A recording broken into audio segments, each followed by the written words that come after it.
J Squad. We gotta find. Now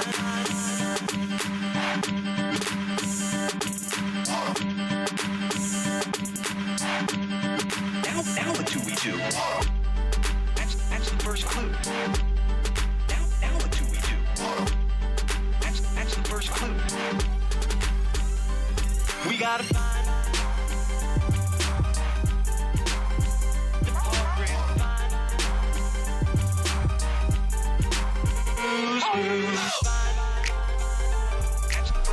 That's the first clue. We gotta find. That's the first clue. That's the first clue.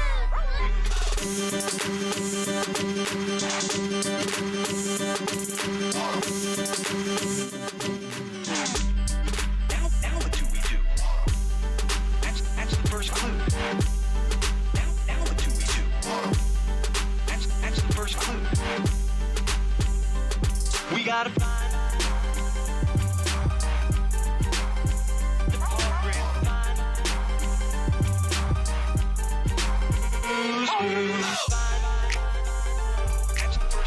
That's the first clue. We gotta find. That's the first clue. That's the first clue.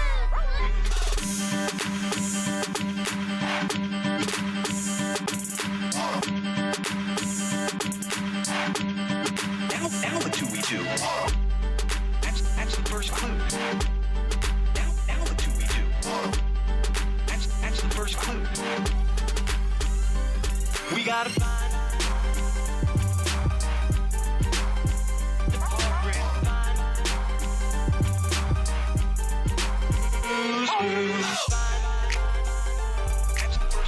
That's the first clue. We gotta find. That's the first clue. That's the first clue.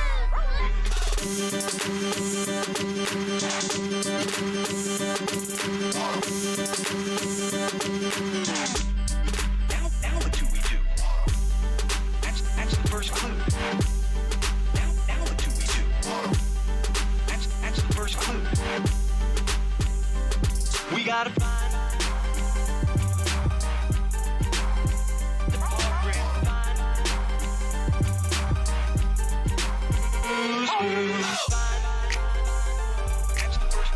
That's the first clue. We gotta find. That's the first clue. That's the first clue.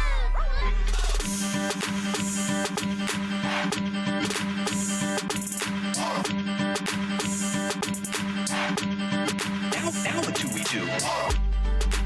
That's the first clue. Now what do we do? That's the first clue. We gotta find.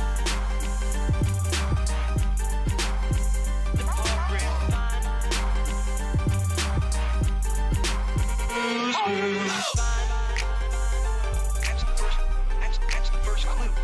We gotta find. That's the first clue. That's the first clue.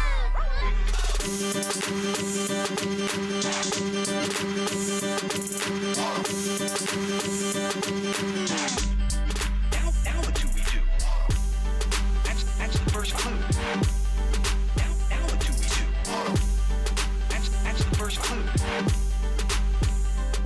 We gotta find.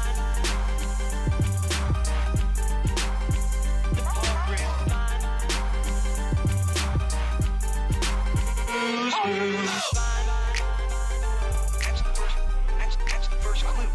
We gotta find. That's the first clue. That's the first clue.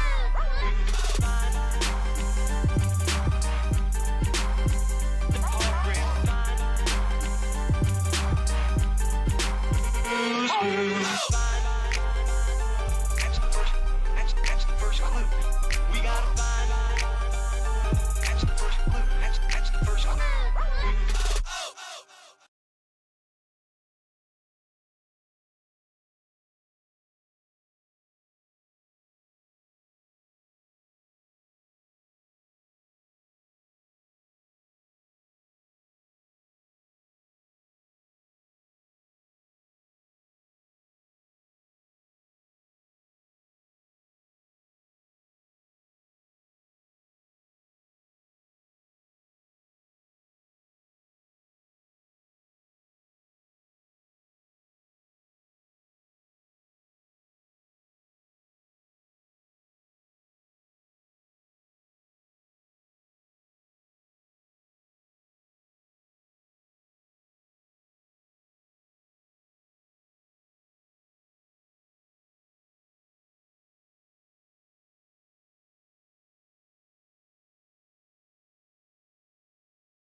I do it every time. Every time.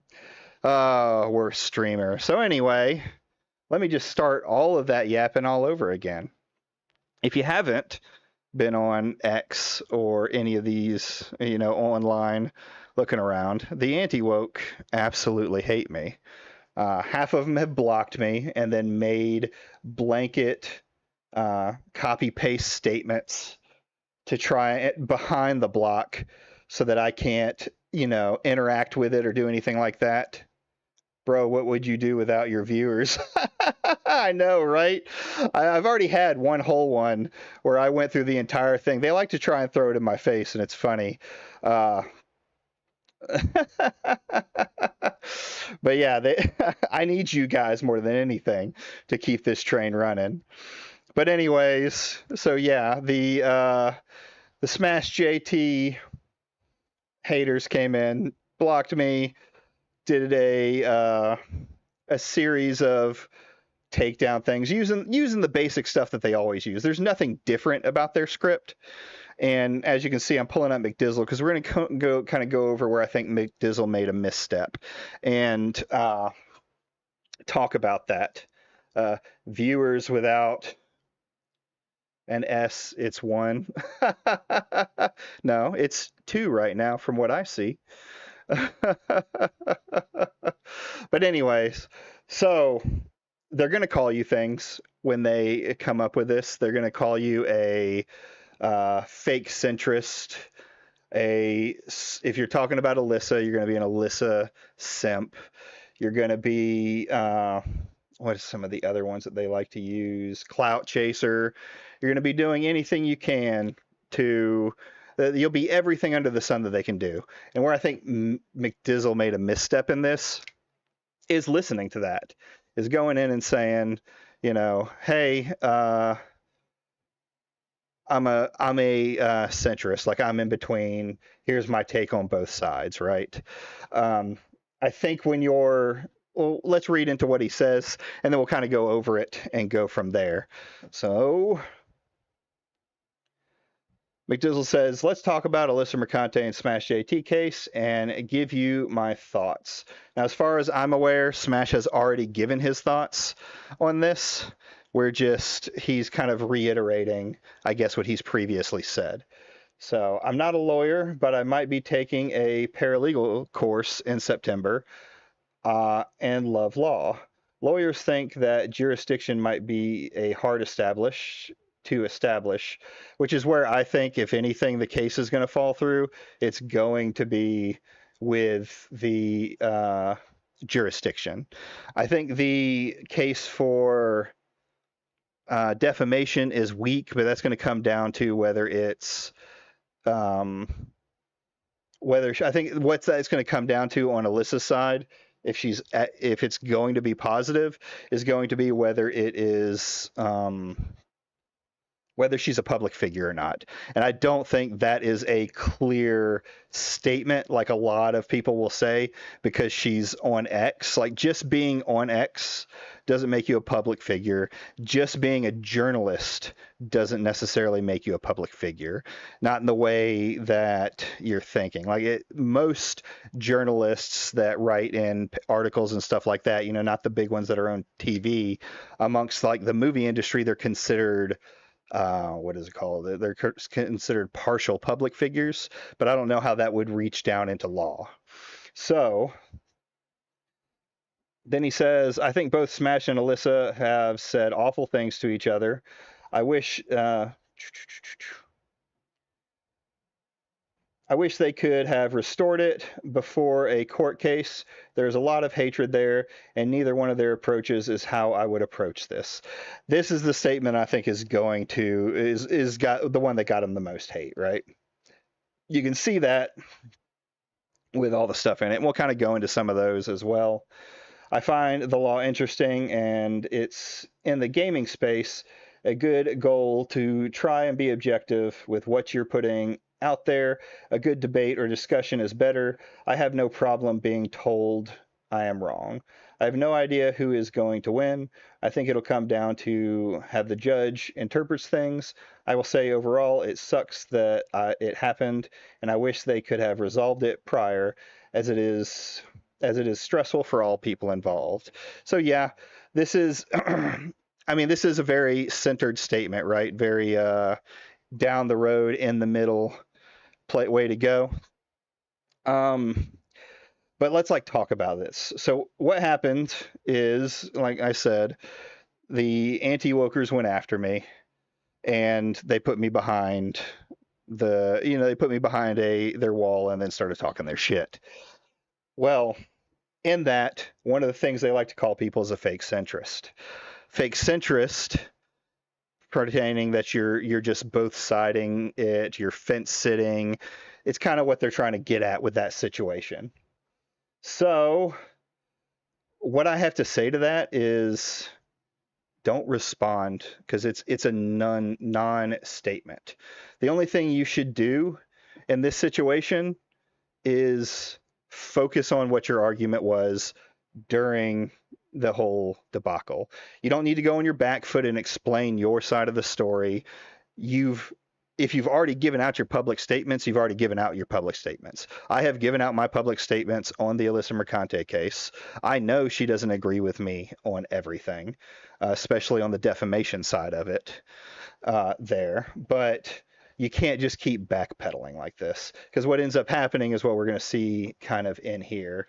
I find the law interesting. Looks like being objective won't work with these people. You choose the side, bro. So this is what the anti-wokers will do. What'll happen is Alyssa Mercante's message down here will come in.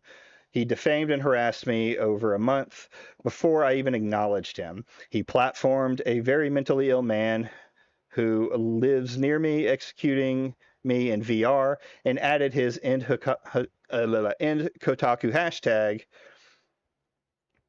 to both before and after.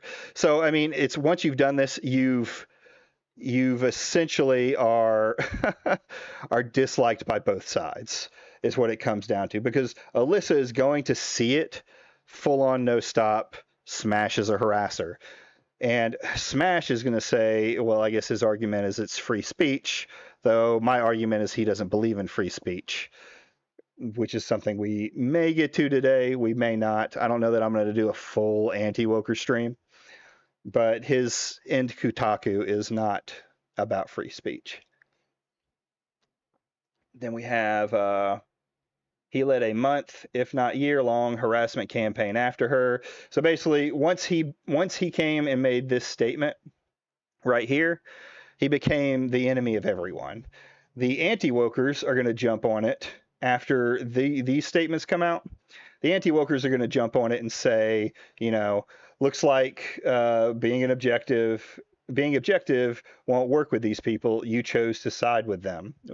So basically, like, see, they're biting you like the snakes they are, when that's not really the case. You're if you're a true centrist, true in the middle freaking guy, then you're not you're going to make your statements about the individual subjects. And that's kind of my thing. You don't need to do this I'm on both sides thing. Everything that comes out, everything that I watch, everything that I judge, everything that I react to is my statement about that particular thing. I may use some context from people's past to help place judgment on it, but no one is above reproach when it comes to me on that. So even if I like you, even if Simon does something fucked up in that moment, whether I like Simon in the past, I'm going to make a statement against that thing. I'm hoping I won't be as soft. Hold on one second.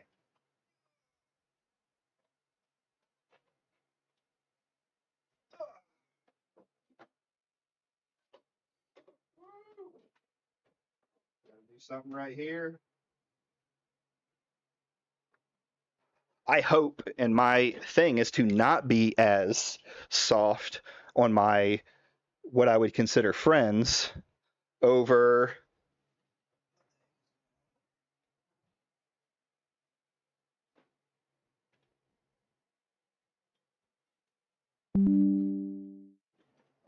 I see what's happening. All right, not be as soft on my friends as much as I, can be. It's hard to be biased in those situations, or that's I'm friends with, which is fair. It's what I'd expect of people who follow me, or that's I'm friends with. Yeah, exactly. You should be able to call out your friends on the bullshit they do. Now, there is a case where like, listen, not everybody can be objective, and with that, you need to be able to say flat out like, hey, I'm too objective in this situation. I don't know if I can look at it from an objective viewpoint, so I'm not going to make a statement on any of this. That to me is okay. But that's not what a lot of these anti-wokers do. What they do is they go 10 toes down and act like they're defending, and then when you point out something heinous that they do, that one of their ilk has done, he's like, well, that's not me. He's his own man. And that's where I have a problem. You're not. You're pretending to play defense. You're pretending, or you're playing defense, and then you're falling back when you don't have another argument on top of it. It's weak. It's again, weak behavior. It's pussy behavior. It doesn't belong here. So this is kind of my statement with McDizzle. He starts to get dragged. Looks like I'm pretty difficult to play devil's advocate here as much as we claim Alyssa has some fault because she has prodding the anti-woker, SJT, and other responses. The whole trial is, if it happens, we will decide whether the judge finds Alyssa a public figure or not. Not sure where that's from, but yeah, he just basically gets dragged through this, and I feel bad for him. I'm sure he got a little bit of harassment for it. It looks like some people were telling him to do the old KYS. You got to put that side of stuff aside and just work through it. Like, there's also some things in here that I would say don't do. Like, let's go back to his page.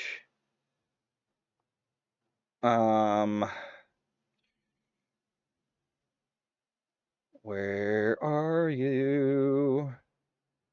Like this. Don't bring up these guys. These are worthless statements that mean nothing. Same thing with like anything else that people tell you. If their statement's not worth a damn and they're just a shitter online, just don't even fucking bother. There's no point in reacting to something that means absolutely nothing, that doesn't actually bring anything to the conversation, right? You don't have to, if someone makes if someone makes a decent argument, or if it's just like absolutely blatantly wrong and it sounds like they could be miscorrected, yeah, I'll correct them on that side and I'll say, hey, and we'll see if it goes anywhere. Their very next statement may be something good and we can have an argument, or it may be bullshit and then I can just ignore them. So I would say my advice to you, McDizzle, is to not react to the anti-wokers trap, right? Their trap is, hey, you're a centrist, hey, you're this, hey, you're that. They want you to try and defend being a centrist. That's exactly what they want you to do. And whether if you have opinions on your own, stick to the opinions you have on your own, and then go from there. That's the best thing I can say, because you've made your statements. You've made your statements, and if anyone wants to judge you on those statements, they can go find them, and they can react to them or call you whatever you want or argue against your point. That includes the anti-wokers. That includes the wokies. That includes Alyssa. I've said my statements. You can go look at them. If you want to question me on my statements, I'm always here. And we'll handle it from there. If they're not willing to come at you with your actual arguments and they come at you with this bullshit, it's probably because they can't go against your arguments, right? So, to my friend McDizzle, hope all is doing well for you. You'll always be a centrist to me. Even if nobody likes you, we'll get through it, bud. So anyway, that is my view on McDizzle.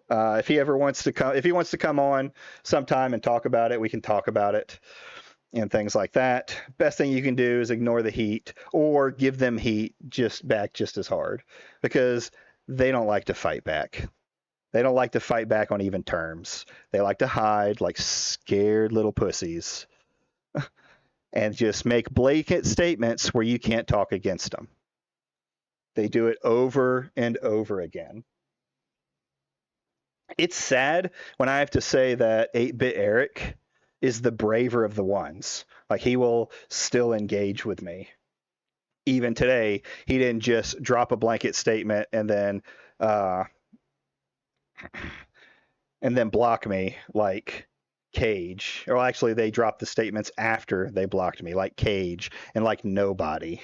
Speaking of Nobody, which he's complained about my video, I'm cutting it up.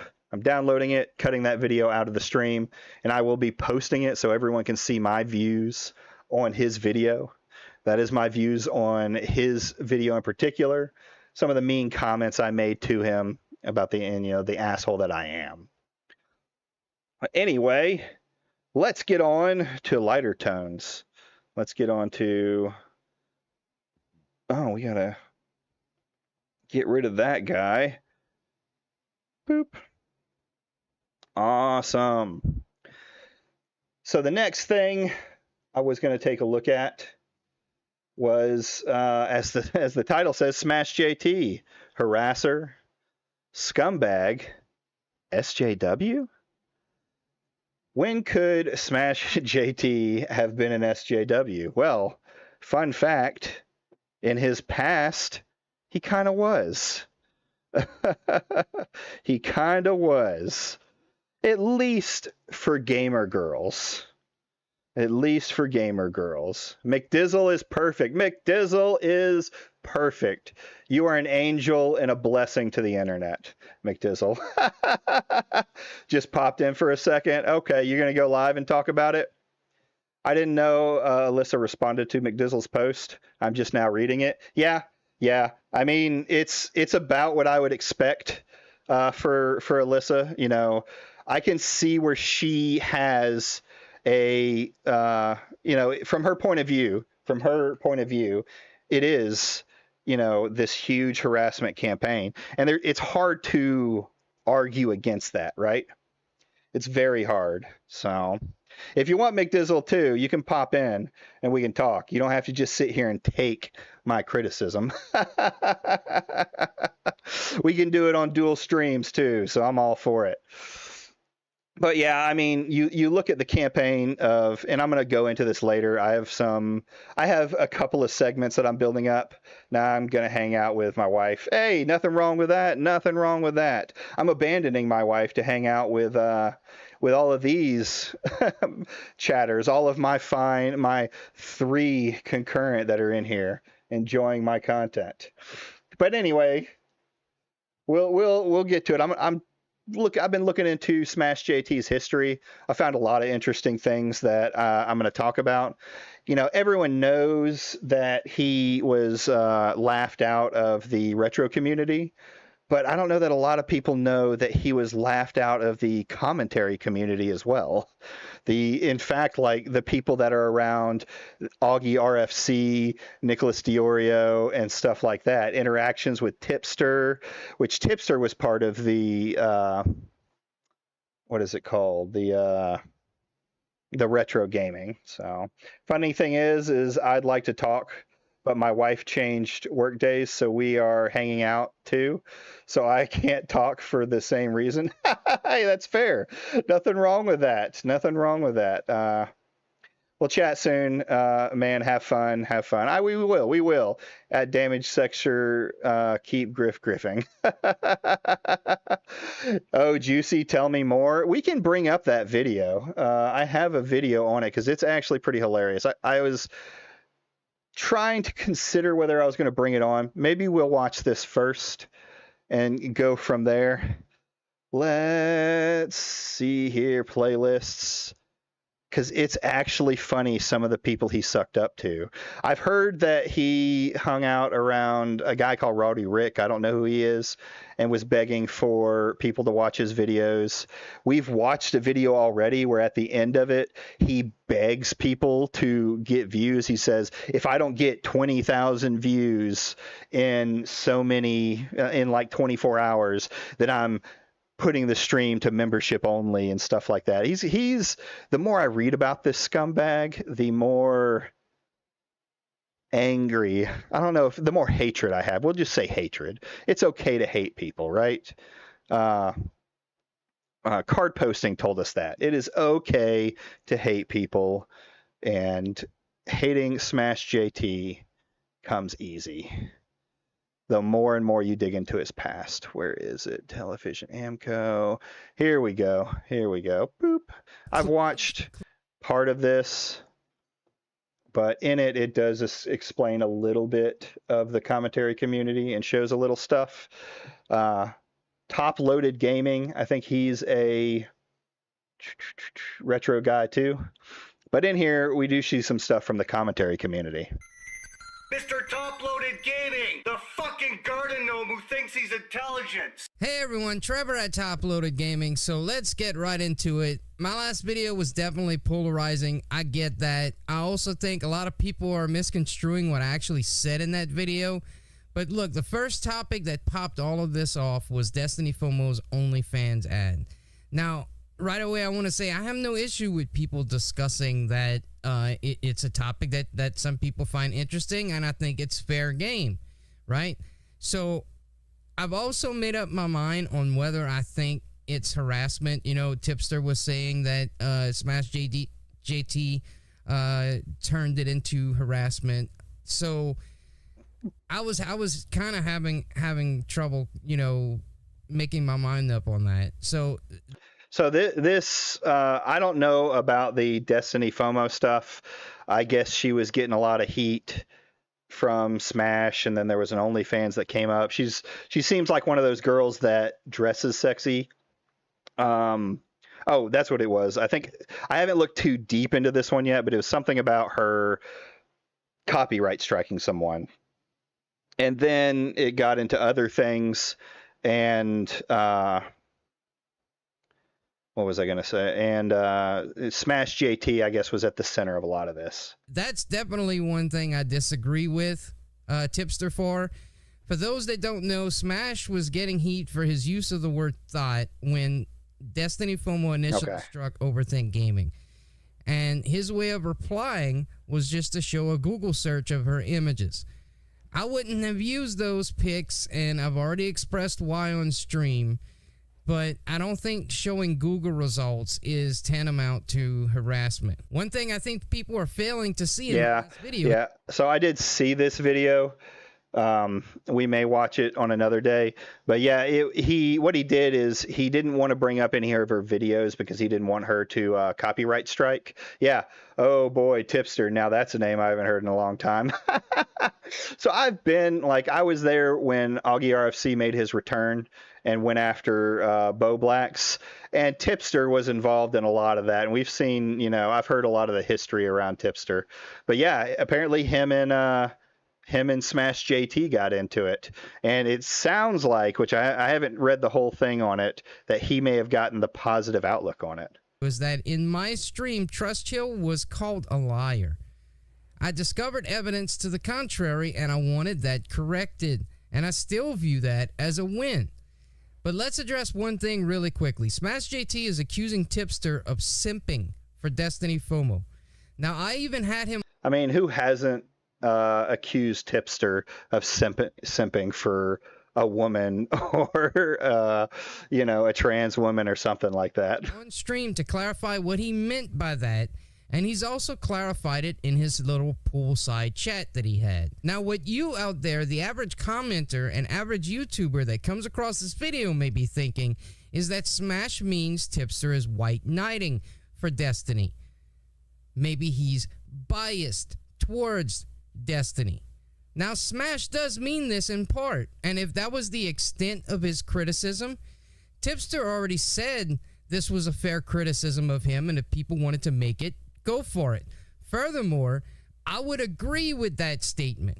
Tipster is biased towards Destiny FOMO, full stop, right? But the thing is, the reason I give Tipster leeway on this is because they're friends. it is really fucking hard to completely go ham in on one of your friends. Tipster definitely has a willingness to believe Destiny FOMO. But YouTubers, commentary channel, we're not detectives. We aren't lawyers or journalists. Even if some of us try to mirror what is supposed to be, you know, their ethical code or whatever, we have no boss to make us recuse ourselves when a friend gets in the crosshairs. So because of that, are our channels only supposed to live long enough until we have a friend in the crosshairs? Overthink Gaming, Jason, recently made a video reaction to my video. Holy shit. Now, if we weren't friends, if he wasn't the co-host of my podcast, imagine for a second this was 8 months ago and people that know, you know, the background of all of these people. Let's assume it was 8-Bit Eric that made my video. Yeah, 8-Bit Eric is in here too, and I believe this is before the hate train on Smash. Jason would have gone apeshit. Jason would have gone apeshit saying how much Eric needs to hop off of that tipster dick. I mean, man, you only needed to put the tip in, but you buried that shit. You know? He would have said all kind of shit like that, right? So Jason went easy on me, right? It's hard to fucking do when you're friendly with someone. Now, SmashJT was recently on the Kumite, a sentence I never fucking thought I would fucking say, right? He was on with fucking Tonka Saw. I have a ring, and I have the money to put up. If you two, if you're interested in going against Story, but I saw that you kind of pussed out on the whole weight class thing. But luckily, I'm in your weight class. Weight class? No, I would. No, I'm in. No, shut up. I'm in your fucking weight class, kid. No, kid. Hey, kid, I'm in your weight class. This I don't know what it is. Personality Tonka Saw. Good old Donga. Bruh, look at this dude. Wait till you see the. No.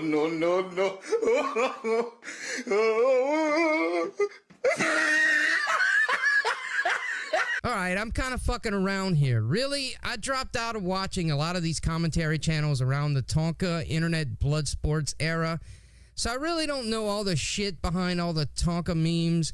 But either way, Smash went super easy on me during that stream. I see people doing it in this situation, trying to get clout out of chasing the story that I talked about and jumping on the side of the commentary mafia and trying to befriend them by saying, yeah, you guys are right, this, that, the other thing. SmashJT, he's making these things up. He has no basis for his video. It's pathetic. It's embarrassing. I'm like, everyone can see it. Now, he references me, but he keeps me anonymous, yet brings me up later and doesn't talk about me in a negative light. On Top Loaded Gaming, and she couldn't even handle questions from me without somebody giving her responses.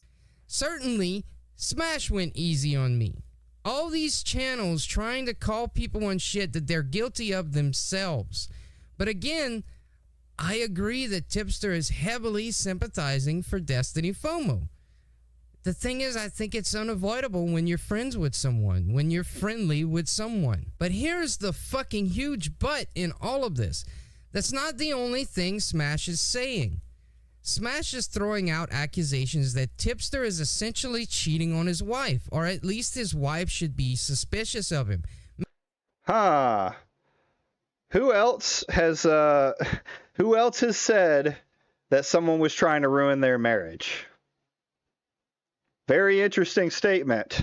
Maybe even go as far as checking those bank statements. Make sure all their money isn't going to Destiny FOMO. Whatever reason it is, I don't want to insinuate anything or talk about anyone's personal lives here. What I know about is Destiny FOMO, and I know about the relationship between Tipster and Destiny FOMO.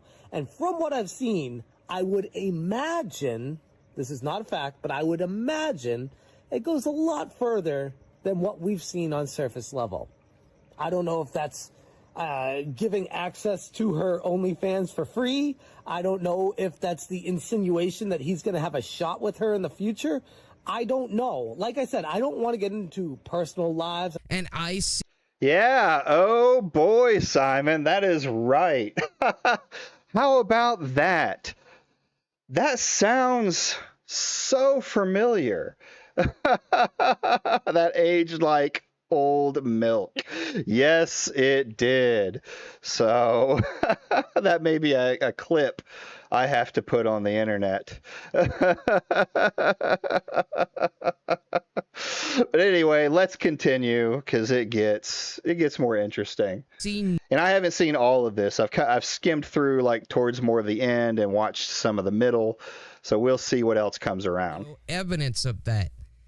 He even went as far as claiming that Tipster did the same thing years ago with Alyssa White. I don't want to get into what Tipster has stood for in the past and what's happened to him, even though there are rumors, which he's been caught doing this before with girls, too. So it's not... The only evidence he provided was a live streamed interview where they talk about games and a screenshot of a photo that Tipster liked. These are pretty serious fucking allegations. I mean, I think Smash is starting to sound more and more like I'm Alex. Maybe one day he'll call an innocent old man a predator like Keemstar did. Now, it doesn't surprise me that Smash would resort to cancel culture and try and start his own little Me Too kangaroo court. Smash covered the whole Pro Jared shit. Oh, yeah, we're definitely... going on, and you can go find my comments on those videos saying how I don't trust kangaroo courts. It's not how we do things as a society, and even if it was, I would still disagree with it. The court of public opinion is not a court I think works. Even the system we have now is massively flawed, but it's the best system that we have. I believe victims should go to the police, not Twitter, not social media. And did Pro Jared do some things wrong? Sure, I won't deny that, but was he guilty of everything that was pointed at him? No, And yes, I've I've looked at some of the stuff, and apparently SmashJT made a ton of videos on Pro Jared. One of them being in Pro Jared's defense. Now, he's come out and I guess said that was just supposed to be him looking at the other side of it, but it's still interesting. I don't think that's the case. Now, on the Kumite, If I wanted to clout chase, I'd be making 40 Susie Lou videos. I covered the Pro Jared controversy in depth on my channel. I made at least 10 videos on it, maybe 11. Oh, he even said it right there. 11 videos.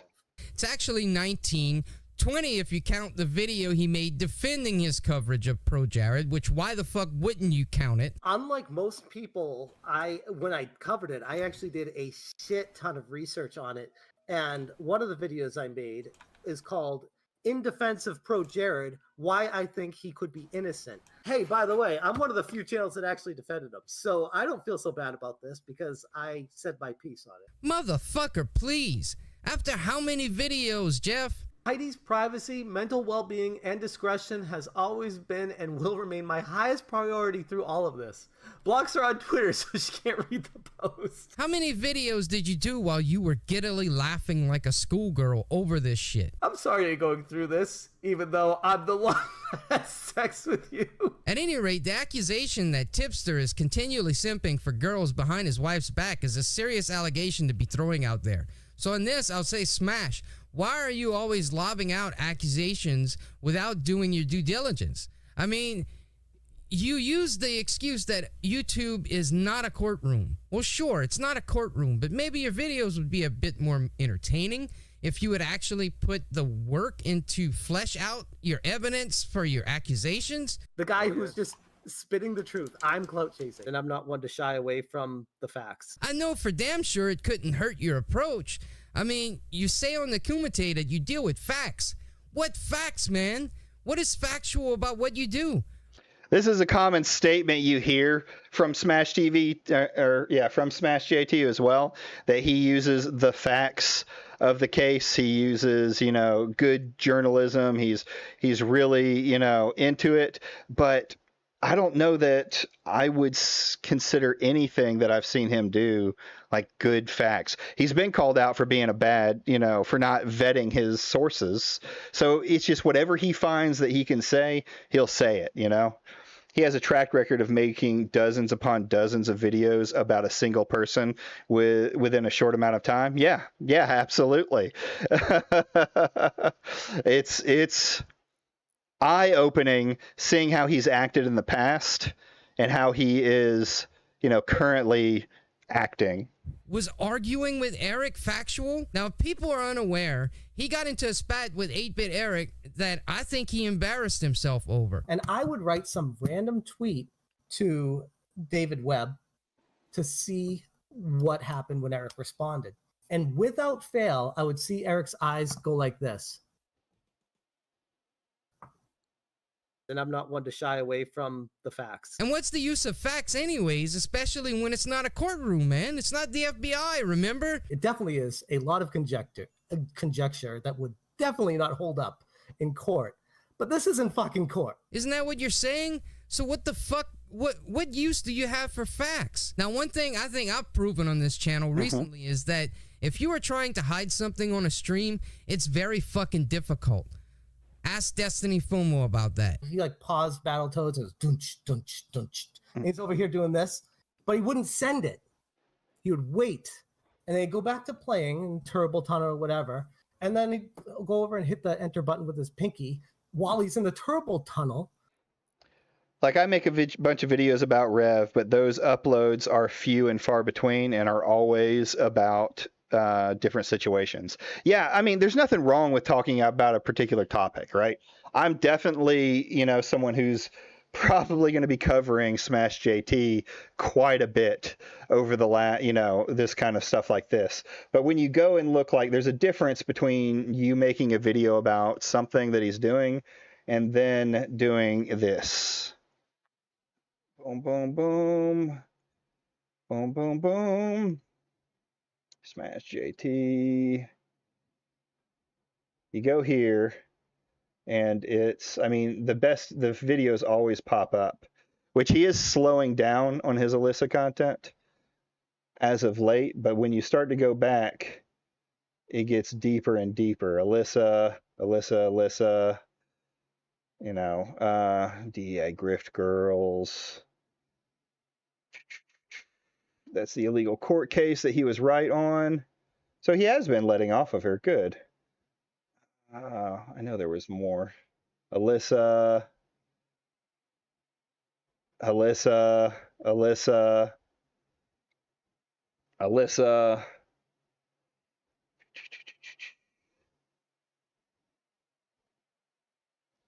It just goes like, I got no problem with being hyper focused on a single person, but at least go after when there's something worth talking about.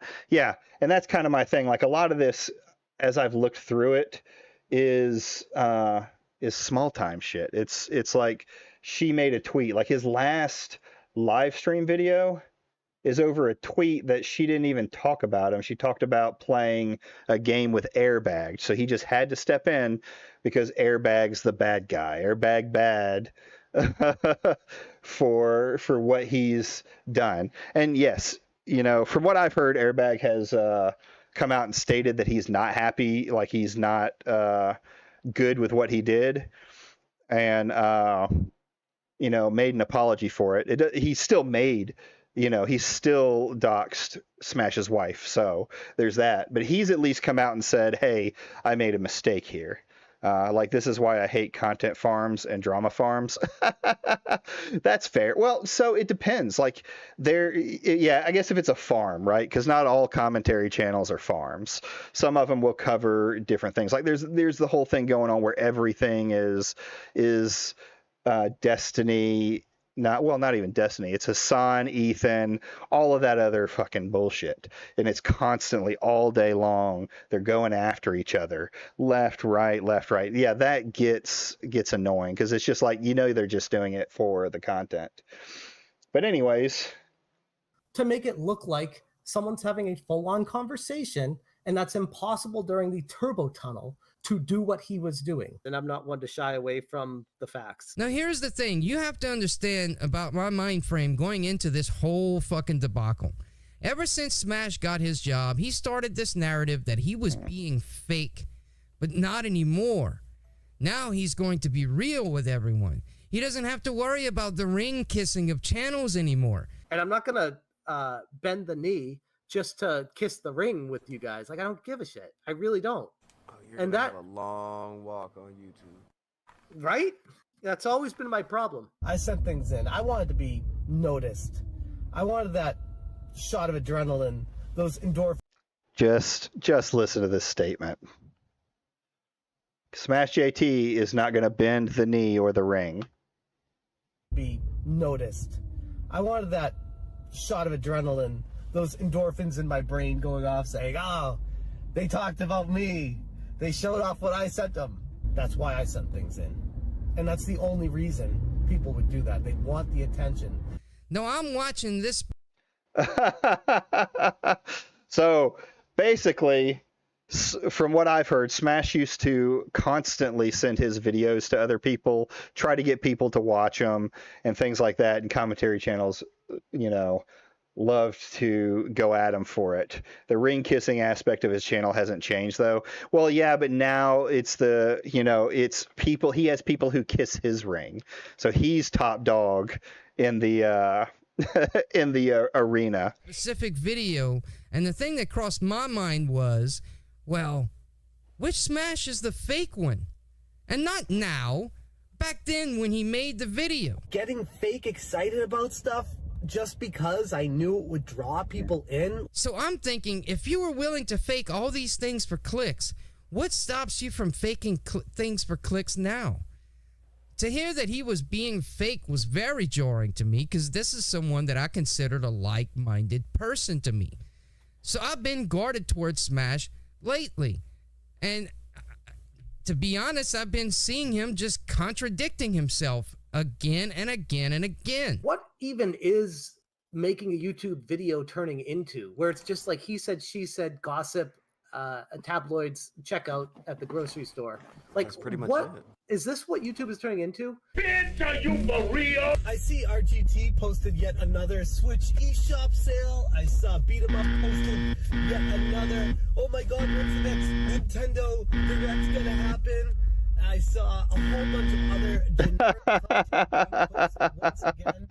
And I'm like, you know, this Screenwave Mafia, they're kind of running out of ideas. You get these cliques of large creators that It's just so funny. all every day make the same thing and then publish it all around the same.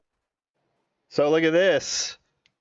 SmashJT's news. That is a cringe name. We talk about this in my video 3 days ago, so go watch that video. And then he's got the Go Nintendo. This guy has likes, he doesn't. We talked about this yesterday in my video, so go watch yesterday's video. Same time, and they just do a circle jerk around it. When me and Smash first got to talking, it was around the Diablo mobile story. Is this an out-of-season April Fool's joke? Shut the up. Everybody remember that? And of course, I agree that Pat and Ian came off as pretentious. So at the time, that's all I can see. And I took Smash's side. I let the bias from that story, my visceral reaction, cloud my judgment. But re-examining what happened, I find Smash was being two-faced. The thing is, you can criticize someone for their takes. Shit, you can criticize someone however you want. But Smash said there was nothing redeeming about Pat. He basically called Pat useless, which he had every right to do if he wanted to. That's fine. There's no whatever. It's whatever. But skip 4 or 5 months ahead, and Pat makes a comment about how Twitter is heavily pushing the Kardashians. Twitter, one trending keyword concerning a vapid Kardashian celebrity breakup is more than enough on my homepage. I don't need 6. Maybe you could swap out a few for something I may actually be interested in. Tacos, retro games, otters, thanks. And Smash decides he's going to @ Pat as if Smash was just a buddy offering his 2 cents. To which I replied, looks like they ripped a page out of YouTube's trending tab. Well, inevitably, Pat claps back, which... This is the thing, like him going at somebody and then expecting to come back and be friends. You know, it's the behavior that I see them accuse me of and others of in the same situation. It's almost like they're looking at the inner workings of themselves. Even if it was 4 or 5 months later, rightly so. What did Smash think that Pat was going to say? Oh, hey, Smash, I know you said I'm basically useless, but Here's a retweet and a follow, and how about coming onto my channel for a collab video? And you know that beer you mentioned? Well, let's meet up, and beers are on Ian. Get the fuck out of here, dude. He called your ass out because you're two-faced. Then you cried about it and, of course, made a video. Which brings me to my next point. Smash pokes and prods, and when the inevitable clapback ensues, he cries about it, often DMing the person to say how he thinks it's unfair. He'll get in front of the camera and make his shocked face, and he'll say things like, I thought we were on a good professional level of a relationship. I thought we were at a good level. I'd like to think we've actually had a mutual respect for each other. I was worried that I was on a good level with someone who would do something like this. Now, I know what you're thinking. That was The victimhood of SmashJT. Even to this day, it's the same. way back in the past when he claims to have been playing the YouTube game. So that's not totally fair to use as an example. Okay, fair enough. Smash makes videos about Destiny FOMO and tweets at her. Then she makes the infamous tweet at him, and he cries. I was under the impression that I was on a good level with Destiny. You DM me, and then you go to blasting me publicly before I even have a chance to respond to you. I get blasted publicly. I was on a good level with Destiny. I'd like to think we've actually had a mutual respect for each other. On a good level. It's a playbook, and ultimately, it's meant to clout chase. Now, here's the thing, because I think that term is thrown out way too much. I want my channel to grow, right? And anyone that uses tag systems or even titles their videos is doing things for views, right? This is a good point. The anti-wokes like to look this up. I thought this was a good point the first time I watched it. Everyone on here, everyone on this platform is looking to get views. Whether you're doing it for the money or not, and I think most people are doing it for the money, or you're doing it to have a little fun and make money. Whatever the deal is, everybody's trying to get views. So you're talking about subjects that hopefully you have some passion about. So the idea, like the clout goblin idea, has just gotten so away from what a clout goblin is that anybody who you disagree with, you can just call a clout goblin, and that'll be the end of it. But the difference I see that I'm questioning with SmashJT, I'm not willing to fake my opinions for views. I'm not going to fake outrage or play the victim for views. Bottom line, Smash is so contradictory. He flip-flops so much, you cannot take a word he says seriously. Now, in the past, I called out Smash because he started going after YouTubers for what they cover.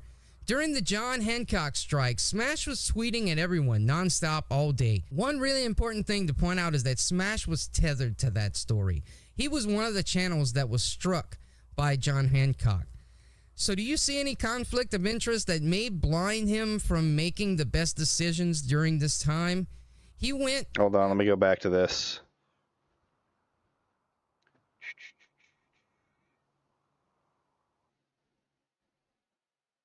And anyone that uses tag systems or even titles their videos, ending with Smash too far. outrage or play the victim for views. Bottom line, Smash is so contradictory. He flip-flops so much, you cannot take a word he says seriously. Now, in the past, I called out Smash because he started going after YouTubers for what they cover. During the John Hancock strike, Smash was tweeting at everyone nonstop all day. One really important thing to point out is that Smash was tethered to that story. He was one of the channels that was struck by John Hancock. So do you see any conflict of interest that may blind him from making the best decisions during this time? He went after Jeremy to cover this story. He went after Rich to cover the story. And he even went as far as trying to assign blame to the Metal Jesus crew. Well, Metal Jesus specifically. In full disclosure, he and I'm acting like an asshole by giving my 2 cents. What the hell? Do you have the right to not cover the story? Of course. But don't have the right to question why I discuss it. Yikes. They're pretty tough. They talk all this mad shit, but then as soon as they get any semblance of pushback, they fold like paper towels and play victim. Yeah, I was just going over that with with 8-Bit Eric, where, you know, he's saying, well, you know, maybe people would want to talk to you if you weren't an asshole. I was like, I'm not coming in here talking about these subjects to seem like I am or not an asshole. I'm giving my opinion on it. You can either like it or you don't. And it's so easy, you know, it's so easy for them to go after like Alyssa Mercante or something like that. But the moment that someone else comes back to them, they all hide and cry behind their little blocks and do everything they can to not engage with any actual arguments that are being made against them. And it kind of shows. Right. Now, do you think he went after Kinsey or John Riggs or Reggie? No, he went straight for Metal Jesus. Went straight for Metal Jesus. Why?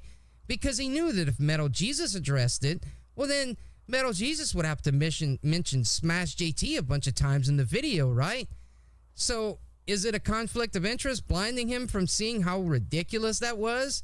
At the very least, he contradicted himself from just a few days prior discussing it on my... That, or they send their little defense force after them. Well, yeah, and that's what I mean. Their defense force is pretty weak, in my opinion. They're not exactly defenders when they go and hide and make like blanket statements. It's like, come on, man. You have to do better than that if you're going to try and like scare me off. My podcast, like Metal Jesus, Reggie, and John, and Kinsey, and all those other people, they have their own mind. They have their own thoughts. You know, they're independent, but come on, be real. You know, people are going to lot them together and ridicule them based on John's actions. And that's not fair to them. But you see, he's learned. There's chum in the water. Smash wants to continue tethering stories to himself. I see people doing it in this situation, trying to get clout out of chasing the story that I talked about and jumping on the side of the commentary mafia. Tipster's a white knight. No, the commentary mafia. Something I'm sure no one else would possibly come up with but me. Gotta be quick about it. Tipster's a simp.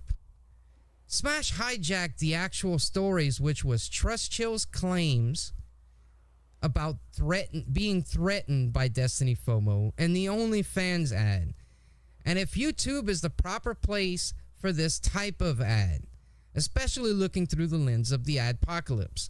All in all, I think it's a mistake to try and shame creators.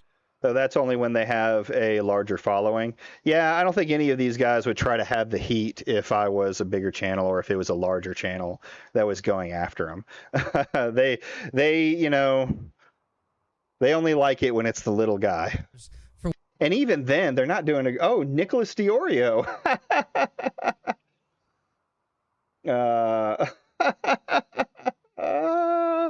Okay, we got to read some of these because I think I missed these. I was mostly listening at work. Destiny FOMO and the OnlyFans ad. And if YouTube is the proper place for this type of ad, especially looking through the lens of the adpocalypse. All in all, I think it's a mistake to try and shame creators for what they... I'm starting to see how you've struggled to gain traction. Stop begging people to cover your stories you found. It needs to happen organically. I've made that mistake too, but Jesus, it's obnoxious. So this is him getting into the Augie RFC community, and we'll see a character pop up here that he seems to beg for quite a bit. Cover on their channels. Smash doesn't have the patience to let stories develop organically, so he has to shame people to grow his channel. Screenwave Mafia. Oh, the Mafias hold my channel back and conspire against me. The MCN Mafia or the Commentary Mafia, which I'm gonna dub the Mafia Legion. Let's see if it sticks. This kind of falls into Smash crying when he gets the clap back. But he seems to dislike those guys, right? But let's see if he's interacted with any of them. On the Kumite, they shit on Bo Blacks a lot, right? But I've never really interacted with them previously. I think I interacted with Bo Blacks like once or twice before, but just like innocuous things, like when he got 100. That's interesting. He's interacted with Bo Blacks once or twice. 1,000 subs or whatever. I congratulate, or whatever it was. I was like, congrats, man. In a DM, and he was like, thanks. Like, that was my interaction extent with him. Seems like you've constantly tried to tweet at Bo Black, Smash. What's up with that? Wow. Heads up at Blowblacks.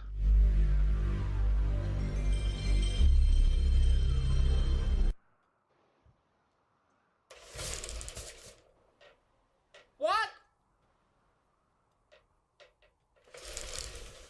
Wow, this goes back a full year. But you say these guys are unreasonable. And you think that's 3. Why? Because Bo Black's never tweeted your notice me senpai bullshit? Because he I used to watch Bo Black shit until all that shit came out about him. Yeah, I mean, I watched the Twitter verses and stuff like that, and that's what it looks like this guy was trying to get into, is he was trying to talk about get his stuff onto Twitter verses. But it's funny. It's funny to see him begging amongst the Augie RFC community, and specifically, of all people, Bo Blacks. Smash has some good points, but the drama is more or less solved. He keeps pushing it for no reason. It's annoying. Good points. But this isn't even the first time he blames his shortcomings on the Mafia. Smash claims he was... Did she claim your thumbnail? Listed by the MCN Mafia over his Dreamcast guy video. Now, I'll be the first to say this was before I met Smash, so I never saw this Dreamcast guy video. But just knowing that Pat and Rich at Review Tech USA are part of the same MCN, that completely refutes the fucking notion that YouTubers in this network cannot butt heads or criticize each other. Maybe it was a bit more complicated than that. Now, he made this newer video discussing it. But wait a minute, guys. This is a newer video he's making. Remember, SmashJT, he was fake back then when he made his original Dreamcast guy video. It's crazy that he has flat out said that he was fake with things. All gay ops all the time. So was anything about that nefarious? Would Smash own up to it if this was the case? Is it fair to say that... Great point. I wish to focus more on the good out there. God, I hate this statement. People make this statement constantly. Like, I want to focus on the good out there. I just want to focus on the good, guys. I'm done with the drama. I'm done with it. I just want to focus on the good. It's retarded. Just do what you like to do, right? I like to cover people that have a little bit of a drama surrounding them. I like to look at crazy things and talk about stuff. Just own that. If you get fucking your pee-pee smacked because you talked about a subject and it didn't go your way, well, too bad. Suck it up. That maybe he was being two-faced with those guys? He definitely tried to do that with Pat, so was Smash acting all cool with these guys, tweeting at them? Not for criticisms, just interacting with their everyday careers. RGT85, Wood, Eric, Dreamcast guy. Then all of a sudden, he'd shit on them. The few accounts I've heard was Smash was a two-faced snake in the grass, and that's why nobody wanted to fuck with him anymore. Now, recently, he tried to say that the Mafia Legion went after him. Look, man, you poke and prod, and you're asking for a clapback. Then you cry, rinse and repeat, because it's all part of his fake-ass clout-chasing playbook. He also tried to say that I was siding with these guys for clout and to gain acceptance from them. But the thing is, he fails to take into account that when I contacted Tipster's Discord moderator to do a comparison of the DMs, and I realized Tipster made a mistake, if I were trying to appease Tipster, if I were willing to lie for Tipster, I would have glossed over it. But instead, I helped this kid. I think he's talking about the RFC community, and he's trying to push the Mafia name, because I guess the SmashJT has called them the Mafia, the commentary Mafia. Where have I heard that one before? Mafia Legion? I don't know. That one I haven't heard. Kid, I held Tipster accountable for his mistake. So when you think I'm siding with the commentary channels, guess they didn't have nose rings or whatever, maybe watch my previous video on you and realize I'm consistent here with this video, and it has nothing to do with commentary channels nor clout. I won't fake my opinions to appease anyone like you do with known trolls.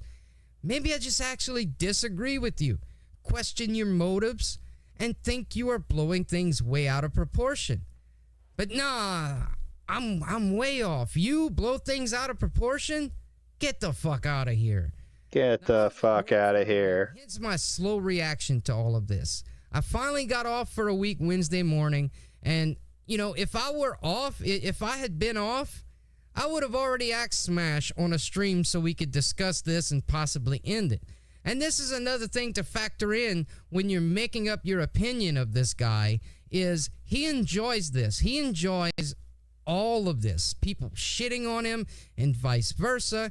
He admitted it freely on my podcast. So I engage in the drama as like it's my wife watches the fucking Bachelor. I do this. Like that's the way I look at it. And this is real life. It's engaging.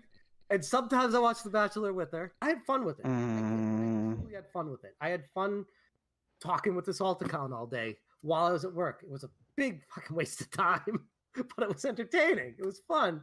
I could have been probably getting more done at work, but it was engaging and it was like a mystery. It was like, how am I going to expose Eric today? How is this going to come out? And I was like, I was enthralled with it. And a part of me kind of thought that that's how you felt about all this too. And clearly when I saw your live stream, that's definitely not what it was. I have fun with it. I enjoy it. How is there an incentive to, you know, work things out or even be reasonable at all when he's openly admitted that he enjoys the entire fucking thing? So it's almost like SmashJT will start shit for no other reason than to start shit, and he'll keep pushing it even though, you know, it may be done and over with. Huh. But if he's willing to sit down and discuss things, you know, possibly tomorrow or Saturday, maybe Sunday at the latest, you won't see that's me not shying it. away from it, and I don't fucking need anybody in my corner. But anyways, that's going to do it for me. This is Trevor at Top Loaded Gaming. I'll see you next time. So that's it. That's the video on some very interesting parts of it. I've been looking into a little more things that we'll probably bring up and talk about.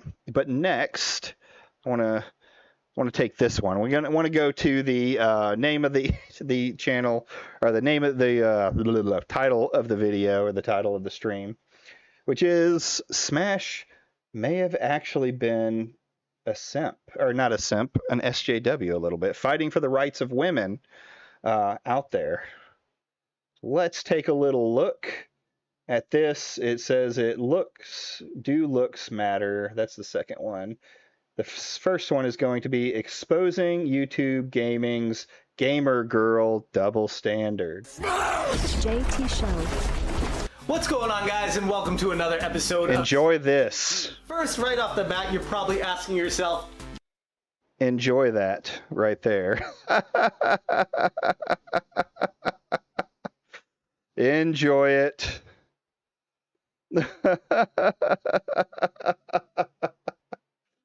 Oh, goodness. Oh, my. Hey, Smash! Why are you not wearing a shirt? Well, today's episode, we're going to be talking about double standards when it comes to media, and really reality in general. This is the SmashJT Show. It airs every Friday. For the most part, if you're new here, smash the subscribe, bell for notifications, and let's just press start. For this episode, like I said, we're going to be talking about double standards, and I'm going to try to narrow it down specifically to gaming on YouTube, just because that's where I feel like I have the most expertise. I spend most of my days on YouTube watching a lot of... So he's narrowing it down to gaming, but it's going to be a thing about women in general too, right? Great content creators. And then this morning I woke up to see the Dalai Lama was trending. Why was he trending? Well, he said that if he's going to have a female successor, she needs to be attractive. That would be the most important part about it. And with that being the case, it got me wondering, why does that matter? Why is that important? Why does a girl need to be attractive to be the next Dalai Lama? Is this still up on his channel? Yes. Yes, it is. Did you hear that statement, though? Let's listen again. Being the case, it got me wondering, why does that matter? Why is that important? Why does a girl need to be attractive to be the next Dalai Lama? Is it a marketing thing? Why does the girl have to be attractive to be the next Dalai Lama? This, to me, and he's going to go into it a little deeper, harkens to the whole idea that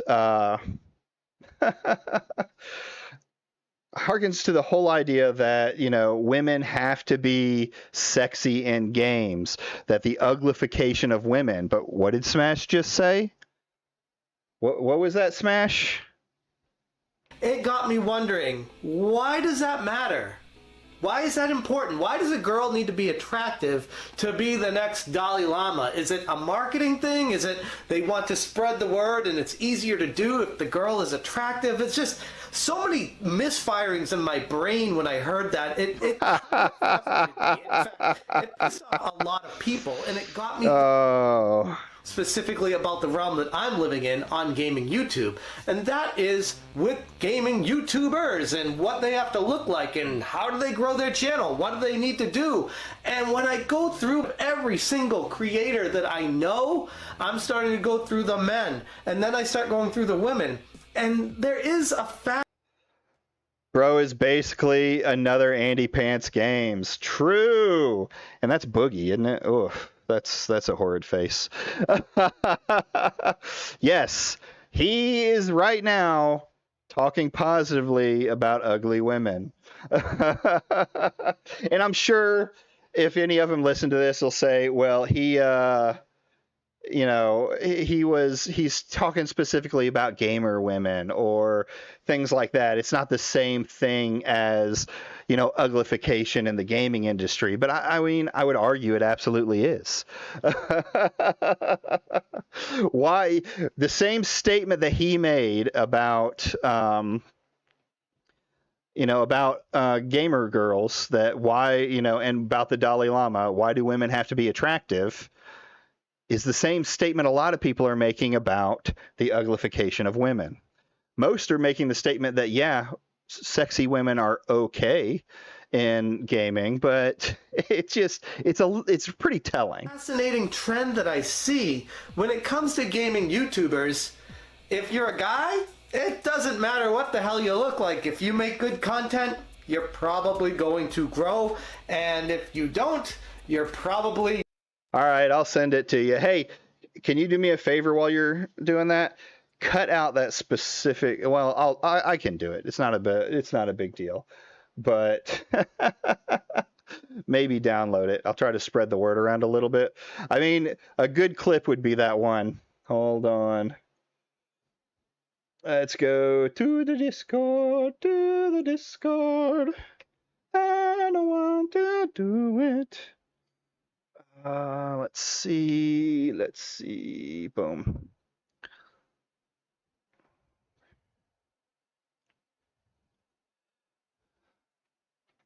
Boom. There you go. I come back to shirtless JT. You did. Did you hear his feelings on women, Damage? Were you here for that? I'll push it back so that you can hear it one more time. Not going anywhere, and that's kind of held true. Let's go back a little bit here. I want to. Here we go. Let's hear what SmashJT thinks about women. It got me wondering, why does that matter? Why is that important? Why does a girl need to be attractive to be the next Dalai Lama? Is it a marketing thing? Is it they want to spread the word and it's...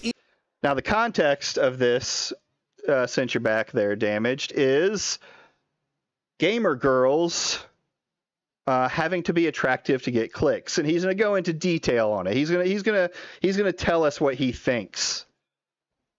Easier to do if the girl is attractive. It's just so many misfirings in my brain when I heard that. It kind of frustrated me. In fact, it pissed off a lot of people, and it got me thinking even more specifically about the realm that I'm living in on gaming YouTube. And that is with gaming YouTubers and what they have to look like and how do they grow their channel? What do they need to do?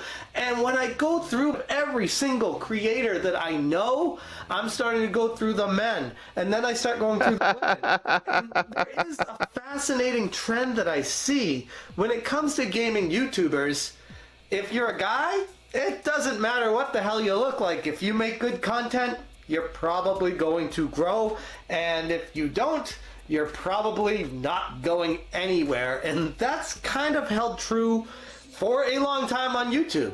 But when it comes to females, it's a little bit different. This is something that's very intriguing to me, very confusing, and most of all, concerning about the entire situation. There are some fantastic female gaming YouTubers out there, but they might not all look like Barbie. And if they are falling a little bit short of society standards, they don't seem to be growing. No matter how good their content is, focus on the bigger female channels, the ones that have grown.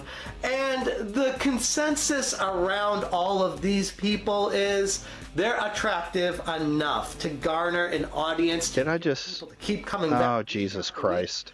And you wonder, if they didn't look like what they do, would they have as many subscribers and views and all around growth on YouTube?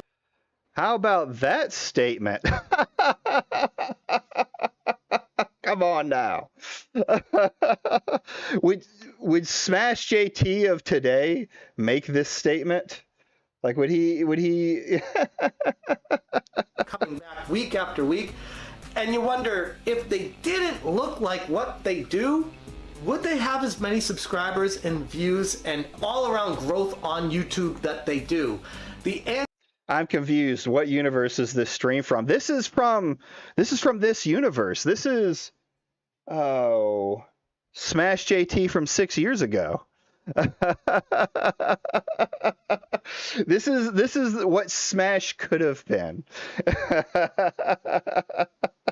Answer, unfortunately, is no. And that's what I wanted to talk about today. How do we change that perception? How do we get people to start looking at female content creators as not just what they look like, but what is the content they're presenting to the end user? How are they bringing it to them? And regardless... Yes, Smash. How can we get it so that women are treated equally, so they're not just seen as sex objects, so that in video games they don't always have to have egregious boobs for the video game to be good. It's almost like if the content is good, it doesn't matter what they look like. What they look like. DM me the link. I was thinking about making a video on Smash and Alyssa soon. All right. I was going to have Simon do this, but can you cut me out that section that I showed you in the beginning where he says, where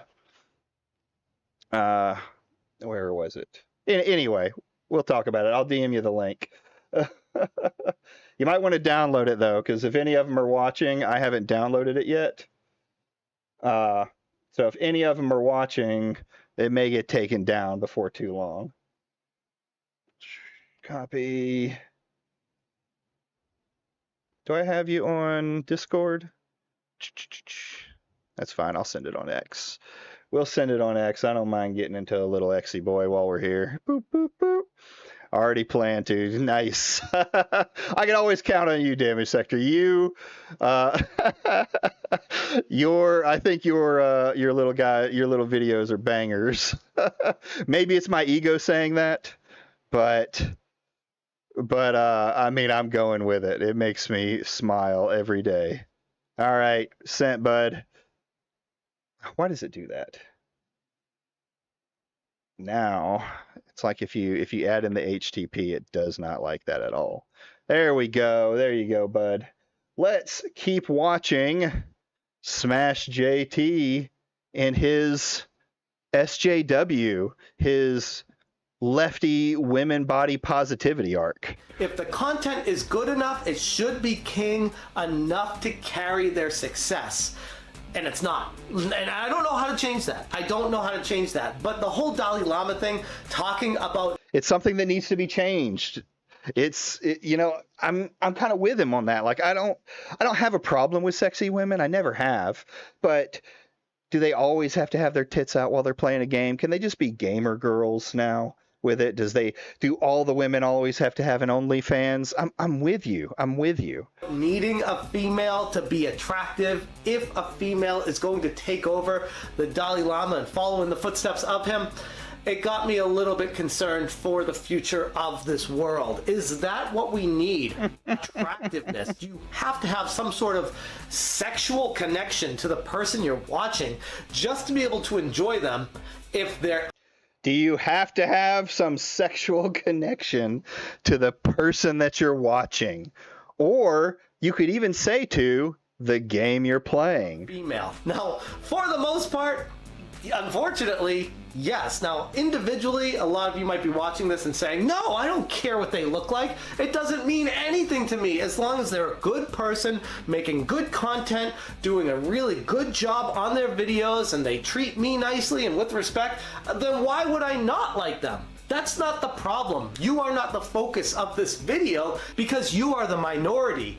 On the grand scheme of YouTube, the platform itself, there are hundreds of thousands of millions of viewers out there that don't have that opinion, that don't say that, or they might actually say it but not mean it. And those are the people that are giving the views to these larger channels. The iJustines, the Sniper Wolves. I mean, some people might be looking at her. She's been up and coming, girlfriend of Mike Matei. She was featured at E3 talking in front of everyone about the Sega Genesis Mini, and she does a good job on her videos. She did have a little bit of a controversy with the Power Pad video, and she didn't take nicely to the fact that there are a lot of dudes out there that were upset at how she looked in the thumbnail, where she defended it saying, she's a girl, she's wearing short shorts, girls do that in public, that's a style. And she's right, it is. And that shouldn't be something that people are upset about with her.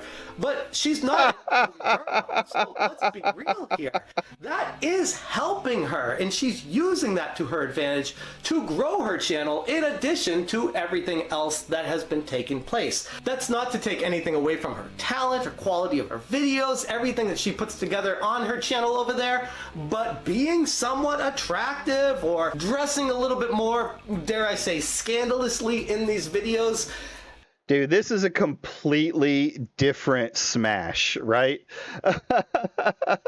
Just absolutely different. It's so interesting to look back on past Smash, see where he was, and see where he is today. It's almost like he goes for what he thinks is popular in the moment, and when that doesn't work, he shifts to another narrative to, try and find more clout. It does seem to help a lot of the clicks to go through, and that is an unfortunate result of reality, of what people want. Ultimately, the viewers are deciding who's going to be successful and who's not, and what you look like goes a long way with that. The unfortunate thing, circling back to the beginning of this video, is the double standard that exists within society. If a girl were to make a YouTube video without her shirt on, that would be instantly flagged. It would be rated as adult content. Oh my god, you're showing breasts in a video. You can't do that, you're a girl. But then a guy does it, it's like, hey, that guy's funny. He looks alright. I've been working out a little bit, but I've also let myself go. But here's the thing. It doesn't matter. I'm a dude. I can just look whatever I want to. And it's okay, Smash. Body positivity here. It's okay. I'm working on myself, too. We're always working on our shape. Make my content. People will judge it on face value for the content itself. It's not a section. Yeah, I've seen old clips where Smash says a lot more stuff I agree with compared to today. It's crazy how different some of his old content is. Yeah, oh my god. He goes through so many things. It's like so many different phases of opinion or his values. You're never really 100% sure what his actual values are. Actual experience. It's not what does he look like? Is he handsome? Does it help? Maybe, but then there are plenty of other dudes out there that are not handsome, that are making video game related content and doing a fantastic job with it. But then when you look over at the girls in gaming, if they're not attractive, they're not going anywhere. And that is what is wrong with all of this. Girls are being judged on their looks first and then their content second, not the other way around. And I don't know how to change that. Simon, it's hard not to believe that statement the more and more I watch about him. Like, I'm very hesitant most of the time to call people like clout chasers, even though pretty much everyone on the on YouTube who's making videos is at some point, level or another. But I mean, one day he's very woman positivity. The next he's going on about Destiny FOMO and her OnlyFans. The next he's talking about how he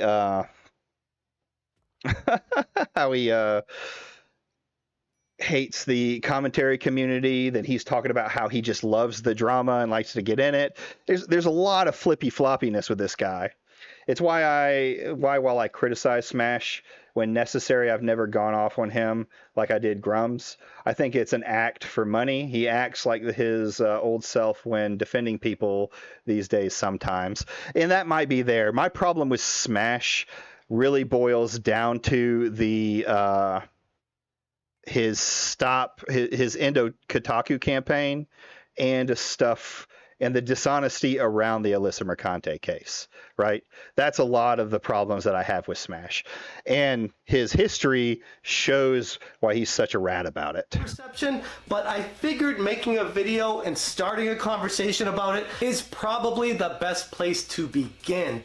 I'd be very interested to hear what you guys think about this entire situation. I posted the poll on Twitter asking if you thought there was a double standard when it came to YouTubers and if they're men or women, if looks judge them. And what people said was a resounding yes, there is a double standard. And he even Twitter polled it.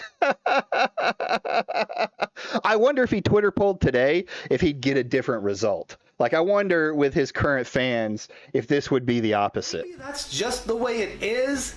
It sucks though, because like I said, there are such great female content creators out there that don't get the time of day because they don't look like a Barbie doll. They don't look like a bikini model on the beach. They look like someone who plays a lot of video games and has a lot of insight to them. And unfortunately, if you're a girl with society, that's still not accepted today. For whatever reason, you'd think as a society we'd have progressed to the point where that didn't matter anymore. But clearly, it still does. Anyways, that's where I'm going to leave that topic. I would love to hear what you guys think about the double standard with YouTube gaming, and if you feel like one exists, and if you've even found yourself participating in it, and if you've ever stopped yourself to wonder. I just want to hear where you guys stand on this entire situation.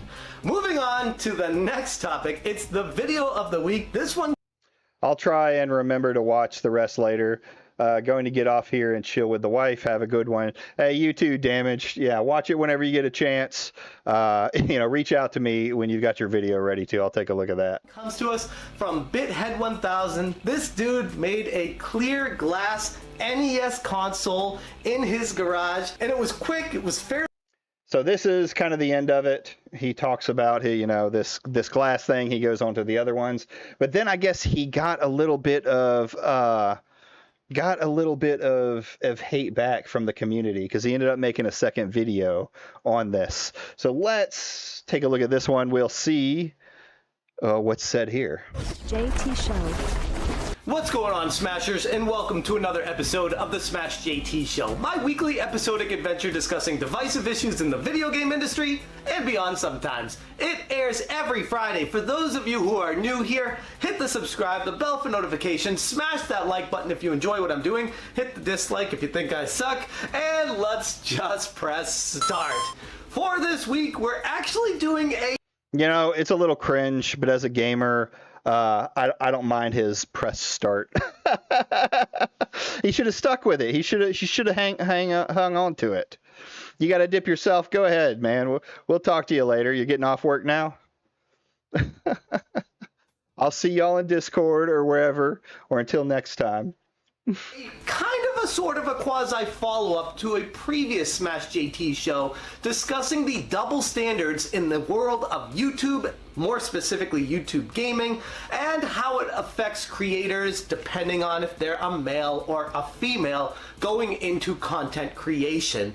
This stirred up quite a bit of controversy during that initial video take that I did with my shirt off, talking about how guys can basically do whatever the hell they want, and as long as their content is good, they're probably going to get views and they're probably going to grow, whereas women don't really have that same fair playing field. If they're an attractive girl and they talk about gaming, most likely they'll grow, and if they're not attractive and they talk about gaming, most likely they won't. And that was the biggest issue that I had with all of this, and I was trying to find... That's still such just a crazy statement to me. It is really hard for me to hear that statement coming from SmashJT. A way to move the conversation forward, to talk about it in a better light, and draw attention to the situation so that the content that females create is judged on the merits of how good the content actually is, as opposed to how pleasing they are to our eyeballs. I had a lot of really good discussions with a ton of different YouTubers and viewers alike.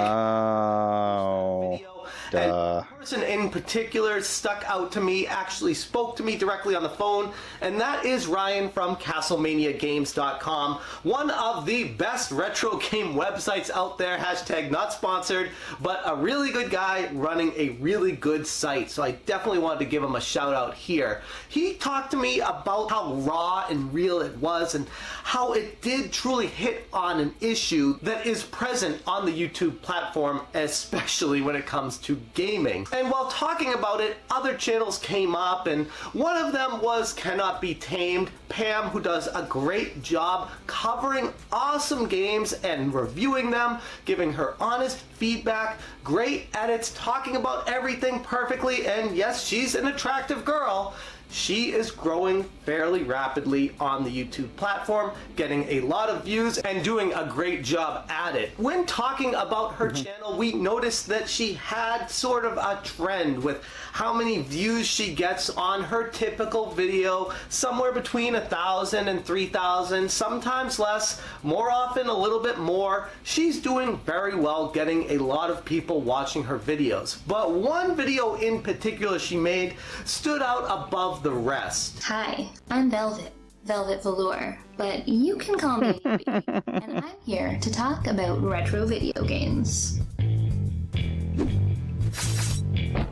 Let's talk about a game that was plagued by bugs, embargo issues, and publisher interference, but still managed to become what I consider the pinnacle of role-playing games. It's Vampire the Masquerade Bloodlines. Kind of sticks out like a sore thumb when looking through all of her videos, and it definitely brought up a few questions as to why that video was so successful when the other ones weren't. As a content creator, the first thing I do to assess someone's video is what the thumbnail looks like and what the title of the video is, because typically that's what's going to bring in the initial views, and then maybe if it's a good enough video, will get shared by people from there and grow exponentially.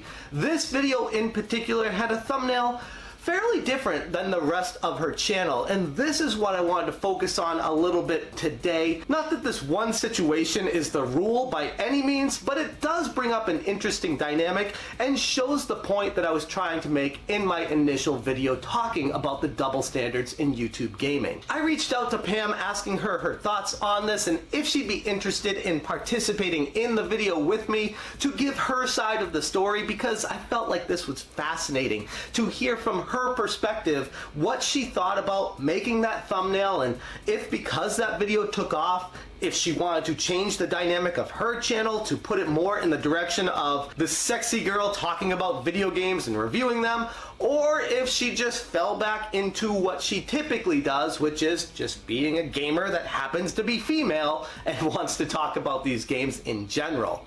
After Pam from Cannot Be Tamed agreed to come on SmashJT to talk about this, I wrote up a basic questionnaire asking her if she didn't mind giving her thoughts on a few of these things that definitely stood out to me regarding her Vampire the Masquerade Bloodlines review. And while I'm not going to bore you with reading the entire thing that I sent to her, you can pause the video to read through this if you're interested, but basically the gist of it is I said thanks so much for taking the time.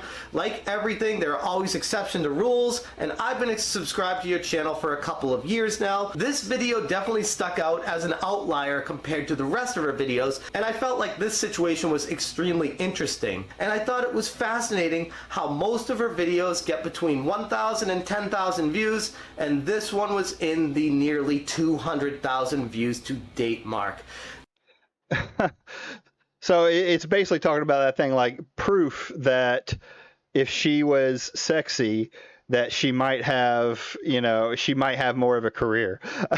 I think it's very interesting, very telling. Goes back to like reaffirming that situation. And I asked her the few questions saying, prior to making this video in particular, did you have any concerns on how your channel would be perceived? Did the idea of gaining views and subs play a role in how you decided to dress and present yourself? And after the incredible success that video has seen, had you considered changing the direction of your channel to be more in line with this type of content? And a few other questions here that I'm putting on the screen. Again, not going to read through them all. Feel free to pause it and read through them if you're interested. After sending this questionnaire to Pam regarding the situation on this video in particular, she put together a very well thought out response video that I want to share with you guys right now. So, Pam, take it away. Hi, I'm Pam from the channel Cannot Be Tamed, and I'm just answering some questions from JT about double standards in YouTube gaming, as well as decisions that I've made when it comes to creating my own content. So when it comes to my video on Vampire the Masquerade Bloodlines 2, which as you pointed out is my most popular video by a long shot, and also the one in which I am dressed in the most revealing way, this video that I made was sort of 2 years in the making. It took a lot of brainstorming and taking of footage and scripting in order to get the script in a place where I was comfortable with it. So there was definitely a sense that I really want people to see this video, and I thought that dressing up as one of the characters from the game would both be fun and a good way to get a little bit more attention for it. I wasn't particularly thinking about how my channel would be perceived. If the fact that you can see the tops of my boobs in the video makes people think poorly of me, that's sort of more a reflection of them than it is me. I mean, kind of a typical woman statement. I mean, you have to know like what it's going to cause. Like there can't be this idea of completely oblivious to you wearing sexy content or sexy outfits and men taking attraction to that, right? And I don't really need those people around.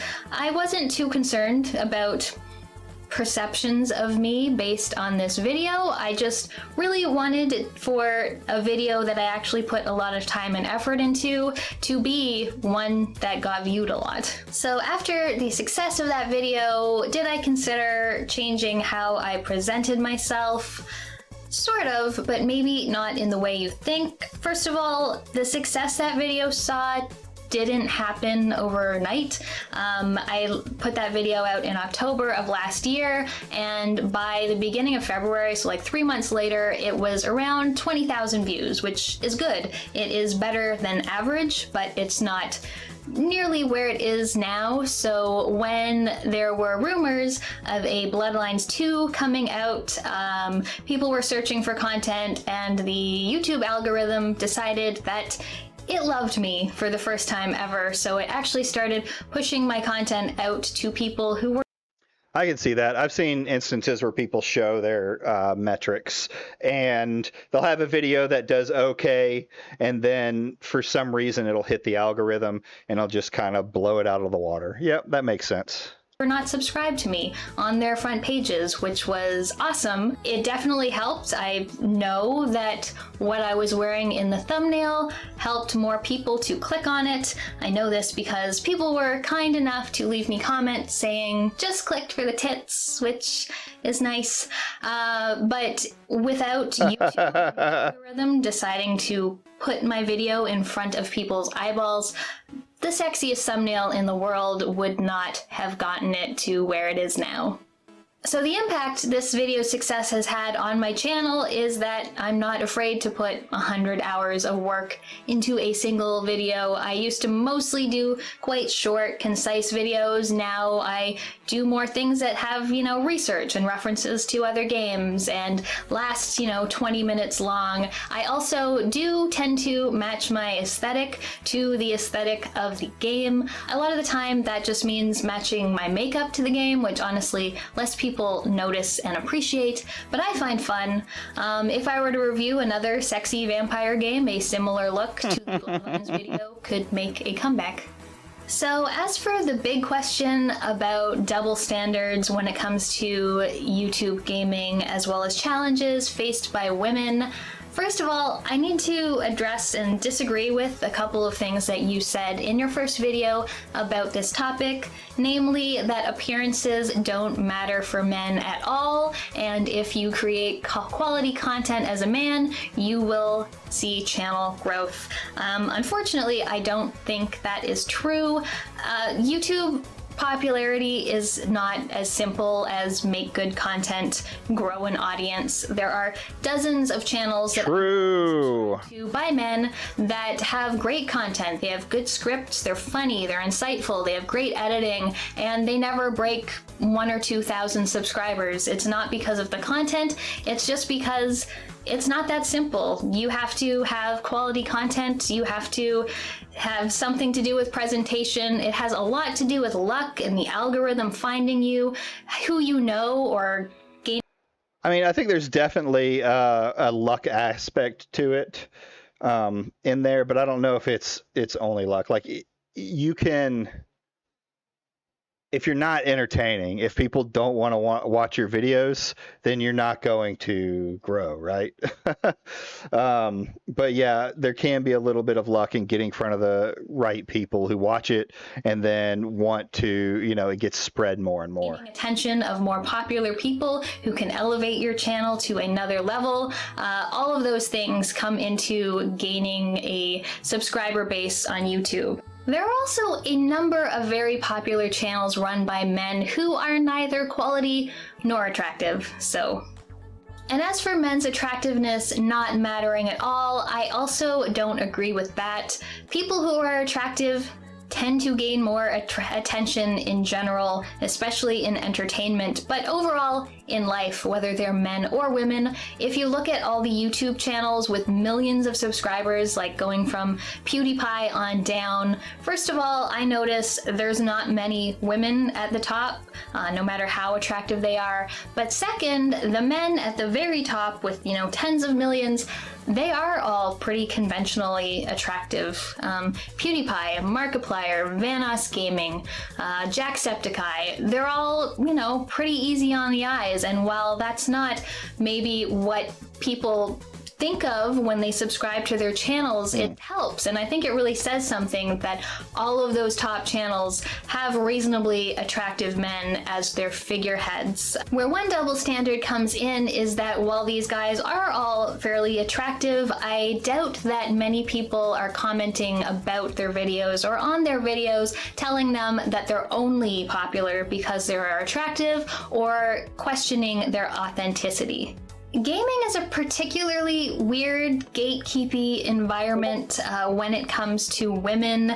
I think that there's this weird sort of line when it comes to being attractive where, you have to be a certain amount of attractive in order to get attention and get people to click on your videos, but at the same time, you can't be too attractive, you can't be like sexy in a threatening way, you can't look like you're spending too much time on your appearance, or otherwise your credibility to some people goes out the window and you're a fake ethot whore who's just pimping herself out for money and attention and have never played a video game in their life, which is ridiculous, obviously, what you're wearing.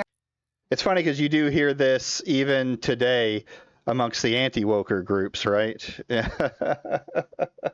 Like, we need sexy women in video games, but they can't be talking to us about their games. How attractive you are has nothing to do with your history or interest or knowledge of any particular topic. It's just a very strange environment. So many women that get shit because they make YouTube videos while looking a certain way. If you were to go out in public in a mall, walking down the street and saw a woman in shorts, like Erin plays on her power pad video that you referenced in your last video on this, or a woman who was wearing a low-cut top and you could see her cleavage, you probably wouldn't think too hard about it. There would be very little pearl clutching or hand wringing over the fact that you can, see that the woman has boobs and legs while you're walking down the street. But take that same outfit and presentation and use it while talking about video games on YouTube, and all of a sudden it's a big deal. All of a sudden you're using sex to gain popularity and sell yourself, and you may as well be making porn if you're going to wear shorts or a low-cut shirt. It's just kind of ridiculous, and I think people really just need to get. Man, I miss when everyone I'm gaming was concerned about loot boxes and microtransactions. How do we get to this point in gaming? I mean, it's been a big shift from those days. Uh-oh. What the heck just happened? Hogan, go save Prissy. Save Prissy. What even went after her? But yeah, it's I remember when we were constantly fighting against the big companies, and then something happened where there was the Kotaku, what's the other company, Polygon, and all of these new different channels started writing the lefty feminist articles, right? And when it first started happening, it was really just something you mocked. It wasn't something that you called for the end of. But then it became the main focus, and it's been so sad to see it get away from that into like as far down the rabbit hole as it's gotten, to where every game has to be a gooner game, uglification of women, all of these just brain dead topics, that I even fell for back then. But here we are. Get a grip. Honestly, I don't know how to solve the problem of being attractive, giving people a leg up in YouTube, because people who are attractive have a leg up in life. The only advice I can give is know what you want. If you just want a pretty face and some cleavage to look at, that's fine. And I have no ill will to anyone who wants to present themselves like that or who wants to watch that content, as long as you don't also abuse the women who you are enjoying looking at. But if you want great content, insight, editing, well-made things, then, pay attention to that. We're not animals. Some people have commented that men are just hardwired this way, and I think you can do better than that. Take 5 minutes, actually. Women, people? No, I don't think so. Watch, actually listen to the content that you're consuming, and then make a decision on if it's something you want to support or not. That was a fantastic response, and while I don't necessarily agree with everything that she said, my point of view doesn't really matter in this instance, because That's another kind of crazy statement. My point of view doesn't matter. I'm not a part of Hold what on. the problem is, which is why I wanted her to come. And I'm nothing that she said. My point of view doesn't really matter in this instance because I'm a guy and I'm not a part of what the problem is, which is why I wanted her to come on and get. I'm a guy and I'm not a part of what the problem is. I mean, that that's just absolutely crazy to hear coming from them, from SmashJT's mouth. Like, straight up, a woman's talking. You need to shut up. Give her perspective, what she deals with as a female gamer, as someone on YouTube creating content, as an attractive woman, as all these things come together, what her thought process is when making the videos and how she decides to present them to the end viewer. Anyways, that's where I'm going to leave that topic. I feel like it's a very interesting conversation and so thankful that Pam was willing to take some time out of her day to be a part of this and drop her thoughts in here so that we can have a more well-rounded, full-on discussion with it. I'd be very interested to hear what you guys think about Pam's thoughts, her angle, where she's coming from, and if you feel like there is a double standard with YouTube gaming and female content creators, and if you feel like there is, which many people do, how do we go about changing the perception around that and fixing that? Or is it kind of just, it is what it is, there's nothing we can do about it, it's been like this since the beginning of time, and nothing we do about it's gonna change. Be very interested to hear what you guys have to say about that. And that's where I'm gonna leave this week's video. I wanna say a special thank you, as always on Fridays, to all of these Patreons that help support SmashJT on a monthly basis. If you're interested in joining them for as little as $1 per month, I'll put a link to my Patreon right there. And if you like what I'm doing here and you're still not subscribed, there's a subscribe button. All right. So that's all the Smash content I'm going to be doing for tonight on there. It's very, very different SmashJT. So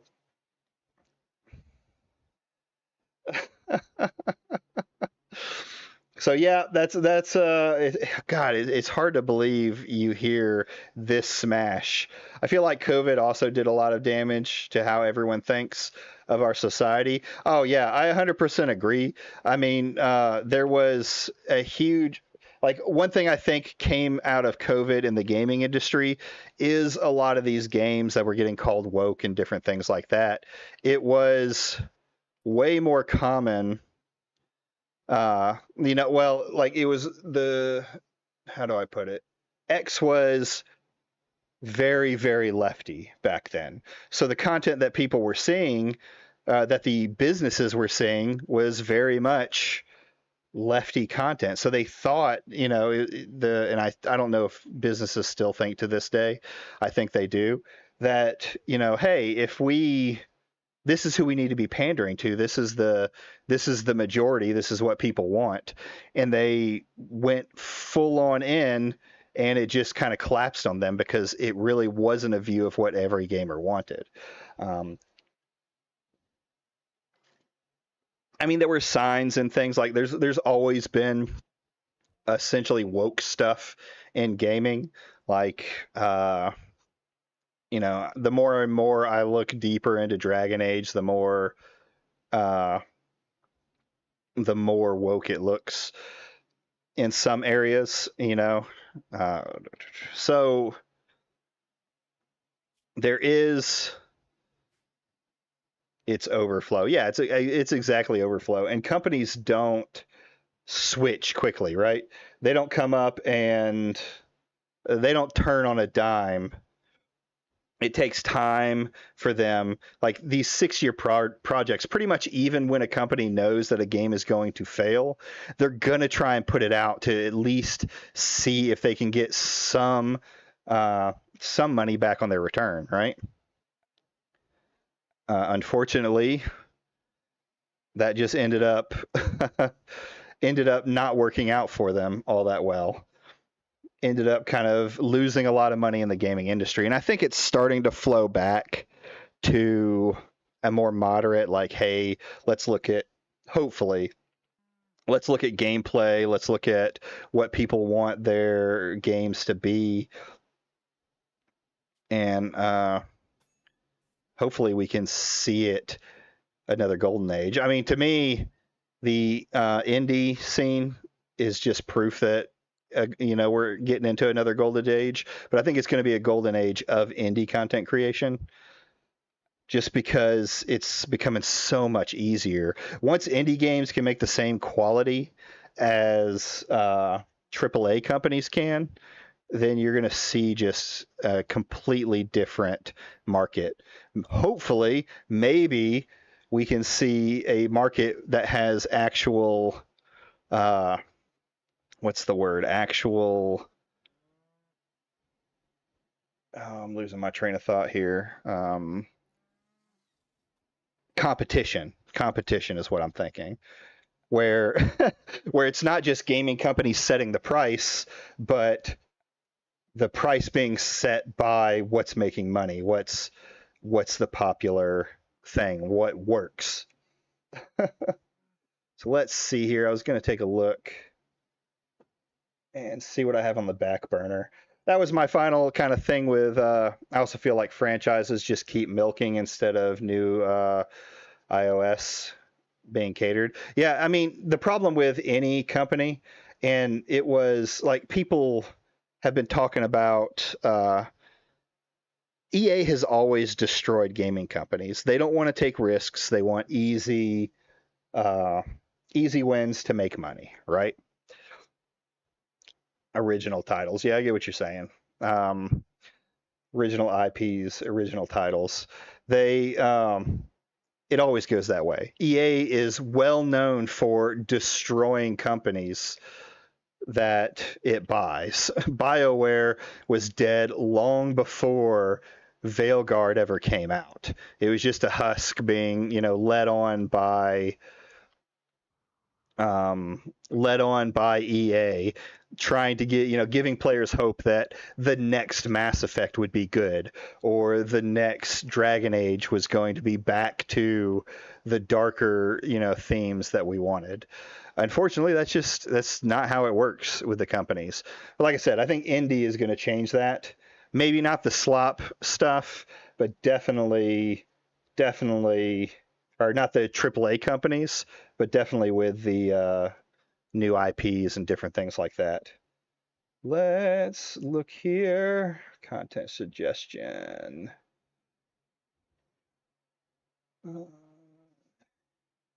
That was the...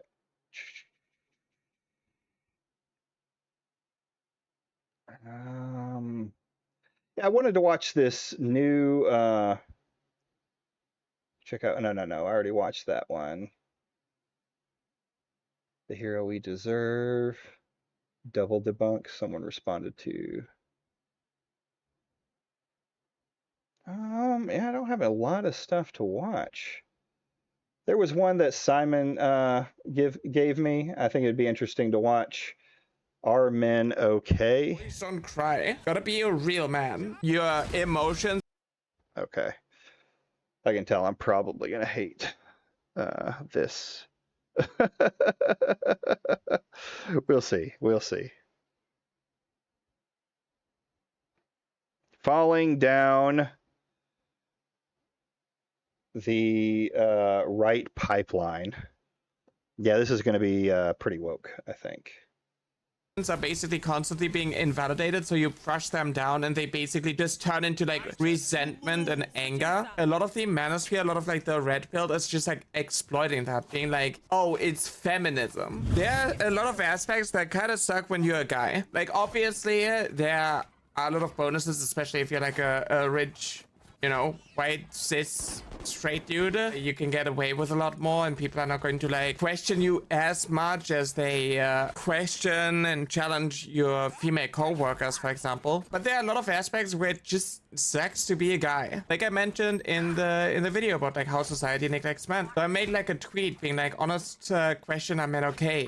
Do you have like a support system around you? Do people check in with you and know what it was like for me to basically be left alone? Because like this society pushes the idea that like if you're a guy, you basically have to do everything on your own. Nobody will care about your feelings and I mean, this is very much still a thing in some cases, but there has been a big change in the weather around men and being able to talk about their feelings. Now, some people take it too far. I don't think you need to talk about your feelings all over the internet, but I can say that I have, a good support system with my family. If I need to talk to my wife about something, while we're not perfect, we, we do well. And it's not like, a good example is the military. The military is very much up by your bootstraps kind of mentality. And it's not like people more and more and more, especially with the number of suicides that happen in the military and things like that, check on each other.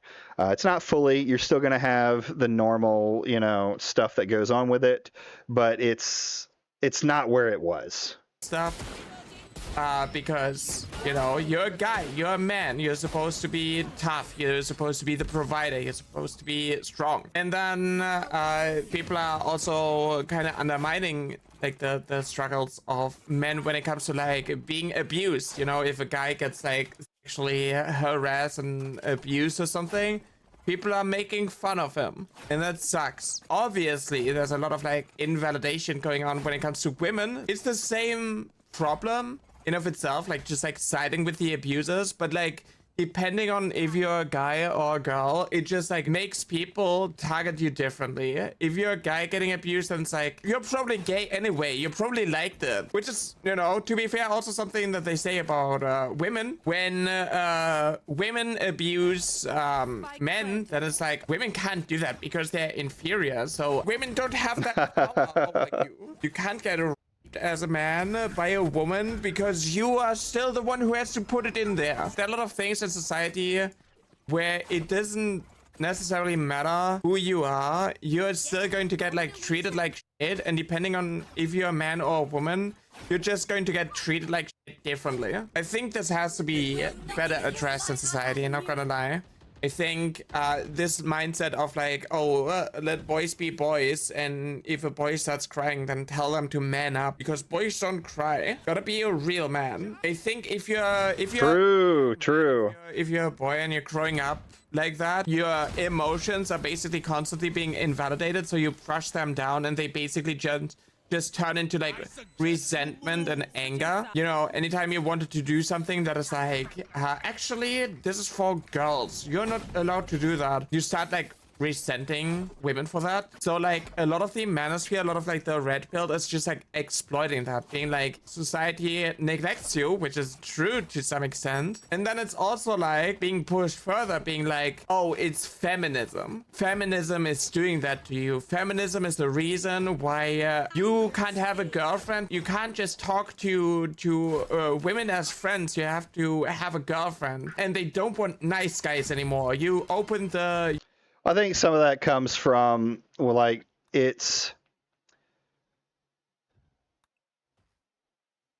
are cases like where people are, what's the word for it?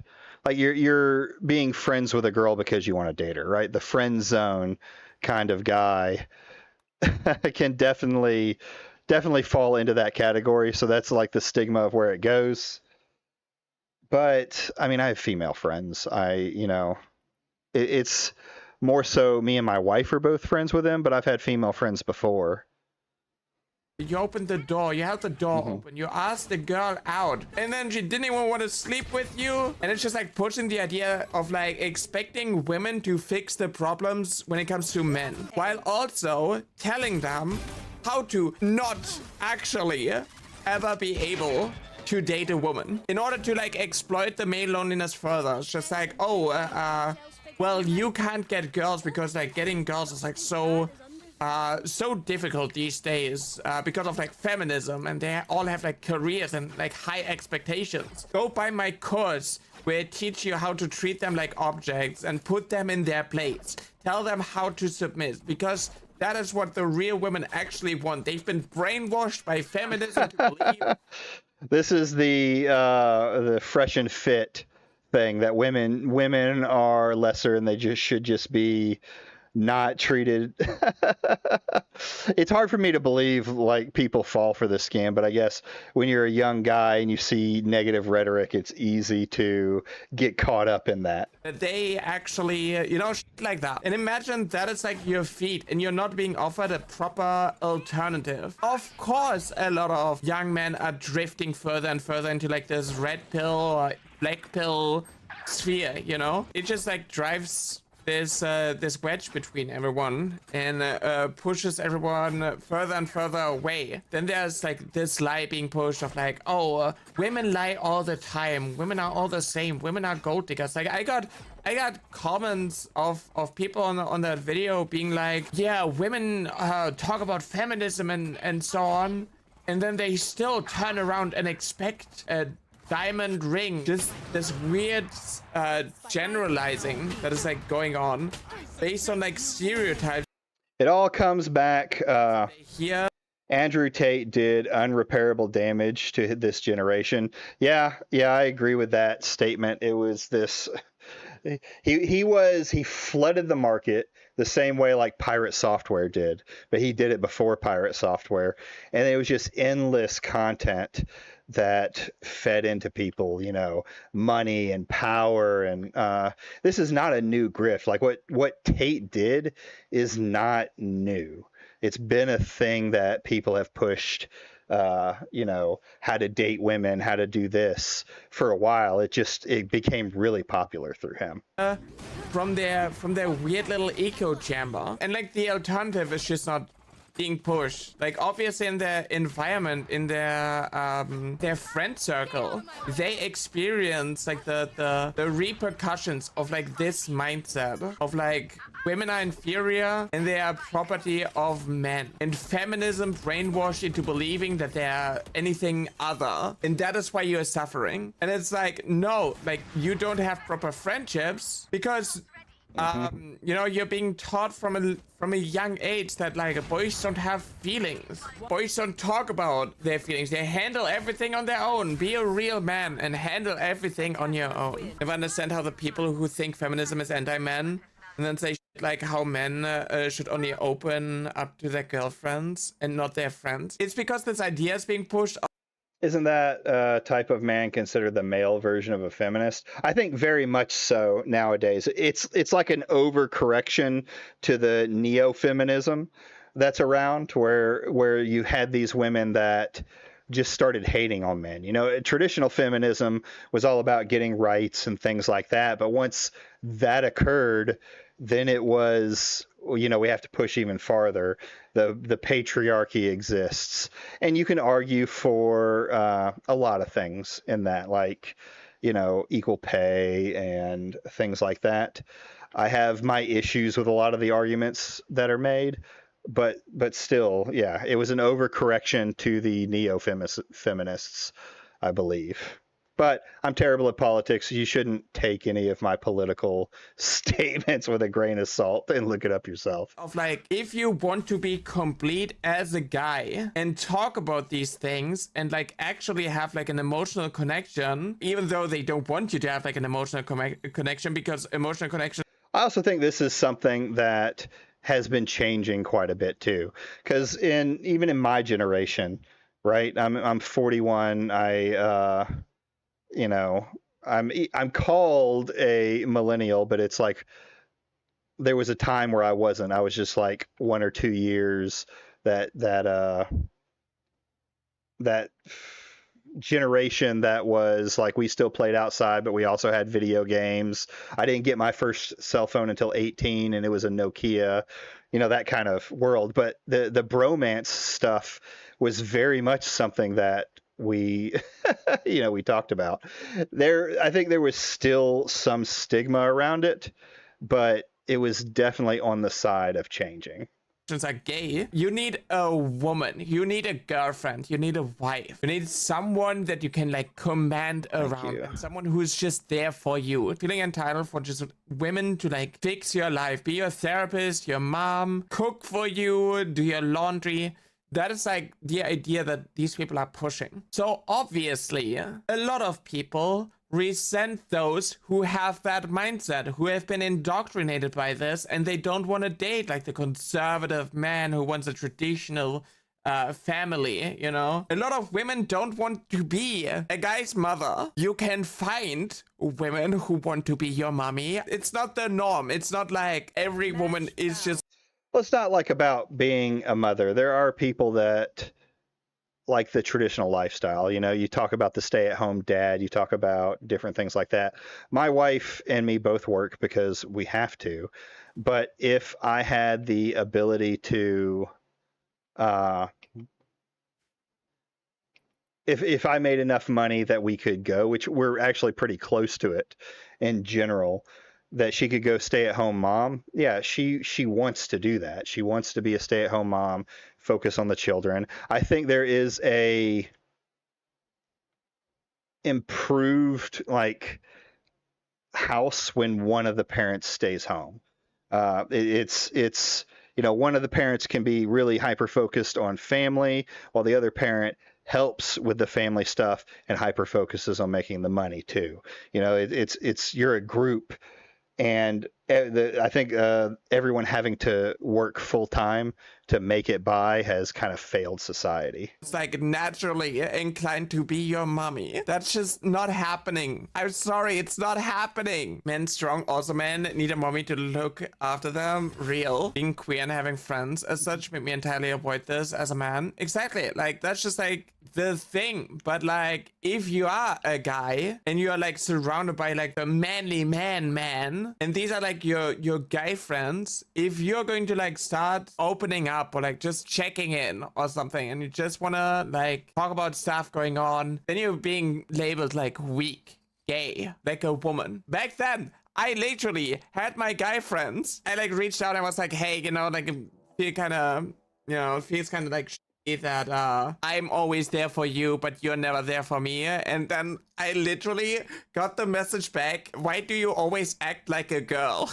I mean, it makes sense as a trans woman, but also this is just like highlighting the misogyny that is like going on. It's like, hey, you feel used by your surrounding. You don't have like actual people who are there for you, and then you're just like being invalidated of like, hey, men don't act like this. This is what men act like. If you want to be a man, you have to act like this. I get that like people are really frustrated when they hear the words like male privilege because they don't necessarily understand what it like refers to. And it's also like, if you talk about male privilege, I think you also need to like bring up the downsides, like the problems with like with mental health. And I just wish it was normal for guys to not rely on a girlfriend.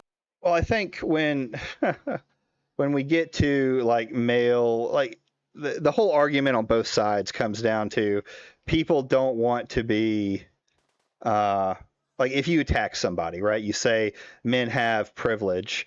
Men are, you know, going to do the thing like, you know, that's not true. We have a higher suicide rate. We have, you know, we have to be the tough man. We can't show our feelings. You know, you're always going to clap back, right? Everyone has their struggles. Agreed, Redstain. Everyone has their struggles, but most people just want to most people don't want to. If you get attacked, you're going to fight back, right? If you get attacked, you're going to find a way to fight back, and it very much is fueling the fight.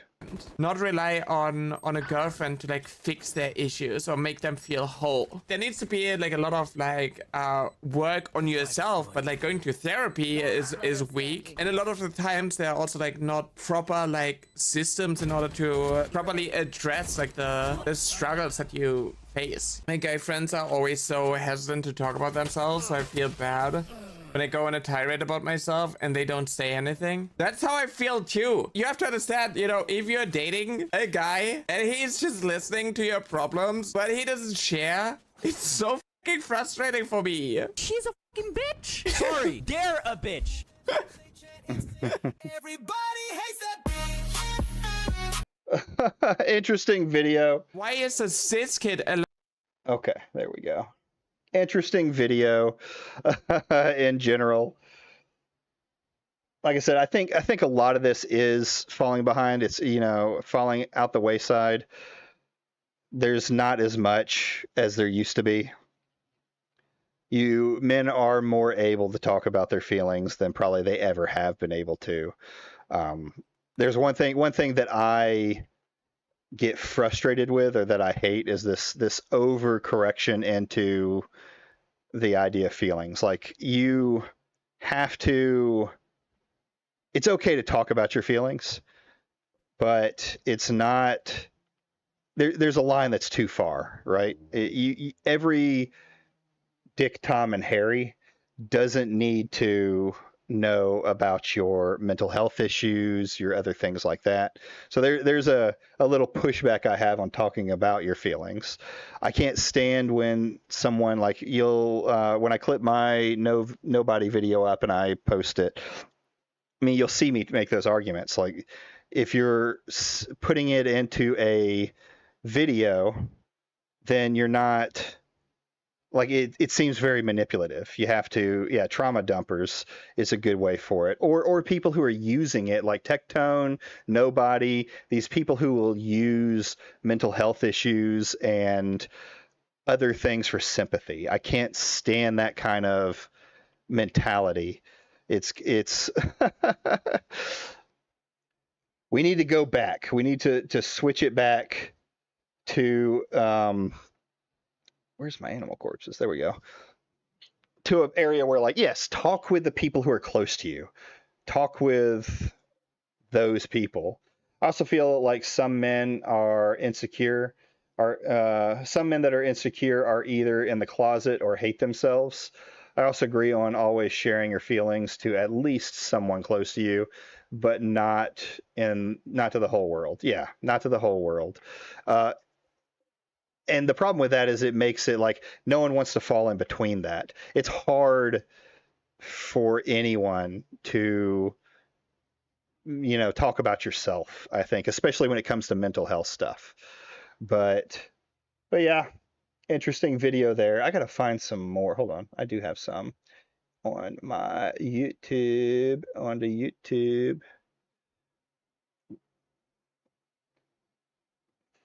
I did have one that's going to be fun to watch. This one, the last one was pretty good. Game dev parody. Oh, they're working on Chud's game. I think it's so funny someone like Chud Logic is getting a game made about him. Docket. So, you know, we've talked about some of the anti-wokers and different things like that. I have talked, I've seen this video, and I haven't watched it, but I think Andy Pants might have started, like, the first couple of seconds, I think Andy Pants might have started using AI for his videos. Let's look here. But he made a video, on Expedition 33. Of all videos, he made one on Expedition 33. But Andy's always, well, what I mean by that is he's no longer talking in his videos. He's got an AI voice with the new changes coming in the next couple of days, I want to say, it's not a good thing. It may end up being bad for him. Let's listen. I may be completely wrong. I may have heard it wrong. You tried to watch it but couldn't. Well, if you're going to hang out here, you're going to listen to me talk about it. Maybe I can make it more interesting for you. I told you that a bunch of French developers who used to work at Ubisoft were getting together to make a game, you'd probably assume it would be another infested grooming sim with, like, this is not his voice, right? This is an AI voice. Copy-paste bandit camps and a 5-minute apology to the climate gods. Well, that was my biggest fear when I first heard about the dev team for Clair Obscure Expedition 33, and even more when I saw it getting glazed so hard in games media. So I decided to dive headfirst in and see for myself, is Expedition 33 actually good? Or is it just another piece of modern woke trash? What's up, boys? Okay, there he is. And JRPGs are completely out of my wheelhouse, so I asked my buddy Jack to review this game. Okay. He's been canceled multiple times, so you know he's legit. And honestly, he's kind of an expert when it comes to JRPGs. So here's Jack's review of Clair Obscur Expedition 33. Let's start by looking at the characters, because this was actually the first red flag for me going in. Just from the trailers in the first hour or so of gameplay, you can already tell that this game is going to be pretty heavy on the feminine side. You play as a dude, so points for that. And he's confirmed as straight right in the very intro. Finding the woke. You play as a dude, so that's a old SmashJT would have went after this guy. Game, so that's good too. But other than him, your party is 2 other women and a 16-year-old girl. Already, my Epstein radar started pinging like crazy when I saw that. But the good news is that the relationship... He immediately thought pedo stuff when he saw a kid. Classic anti-woke review, make everything about political and sexuality and gender. They talk about it more than, you know, a lot of the trans movement. It's become so annoying. The game shows with her is actually really wholesome. There's a very strong big brother, little sister dynamic between the main male character and her throughout the whole game, with no weird stuff at all, surprisingly. The other 2 female characters are all... Surprisingly, what does that mean? How are you surprised that a gaming company is normal? Like, a lot of these guys came from, where did they say? Ubisoft. But that doesn't mean, like, this narrative that Ubisoft is somehow terrible.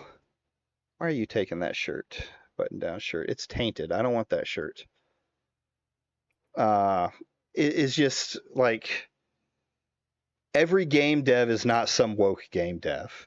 That can't get that, you know...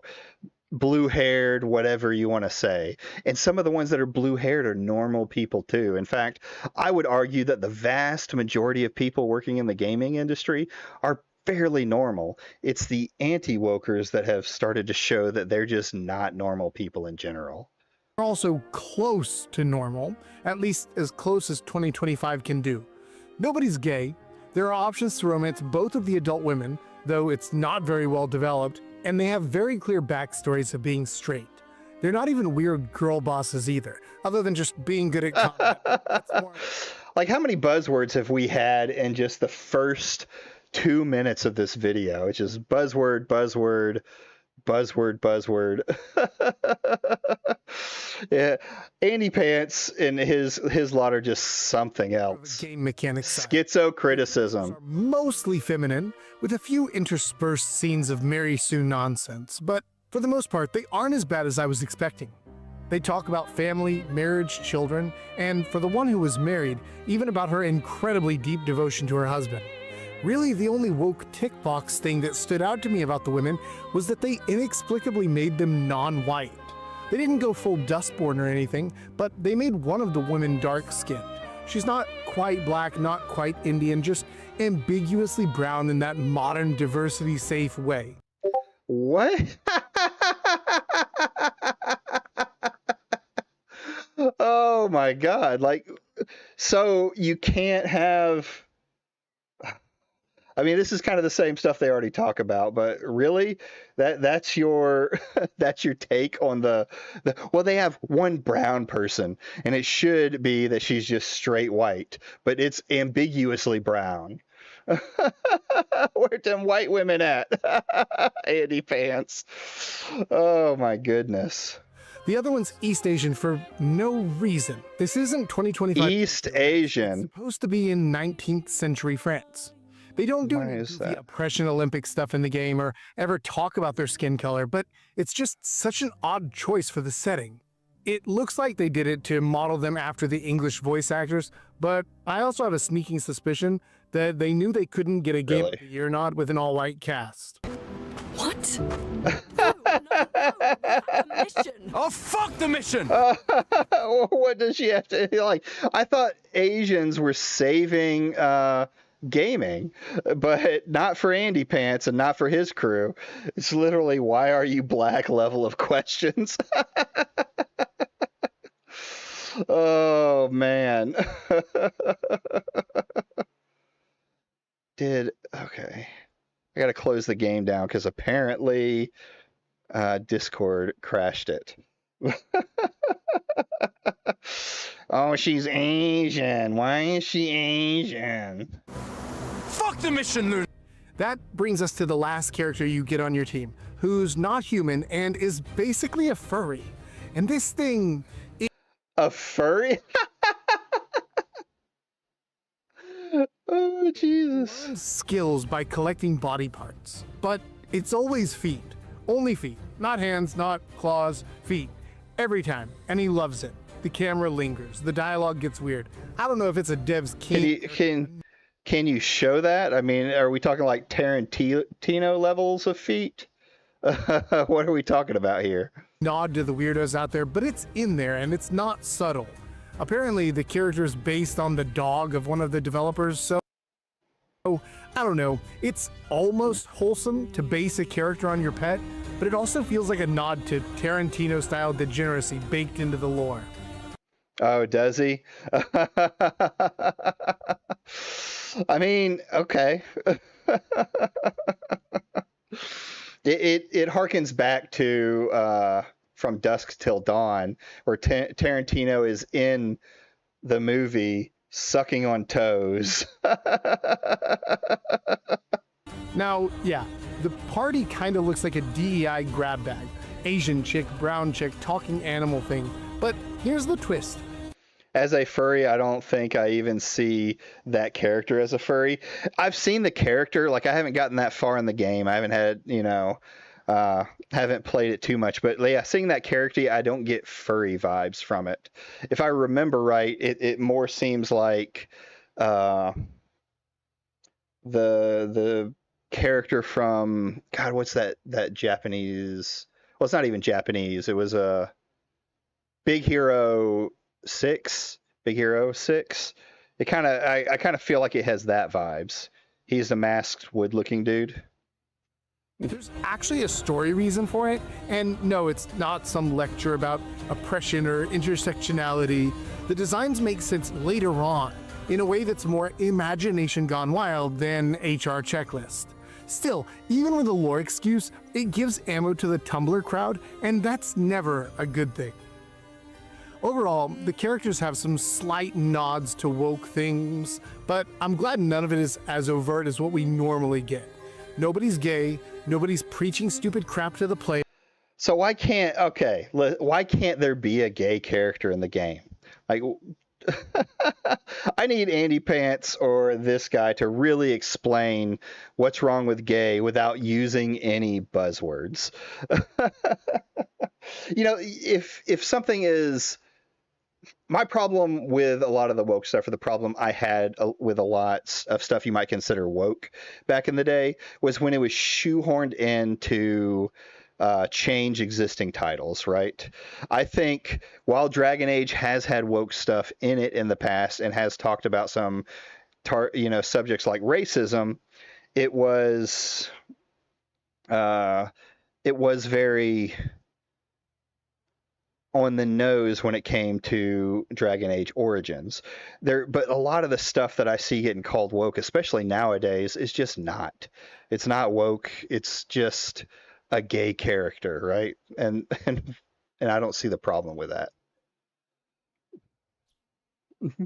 And nobody's doing push-ups for misgendering in a fantasy game. So that's a bonus. What are you doing?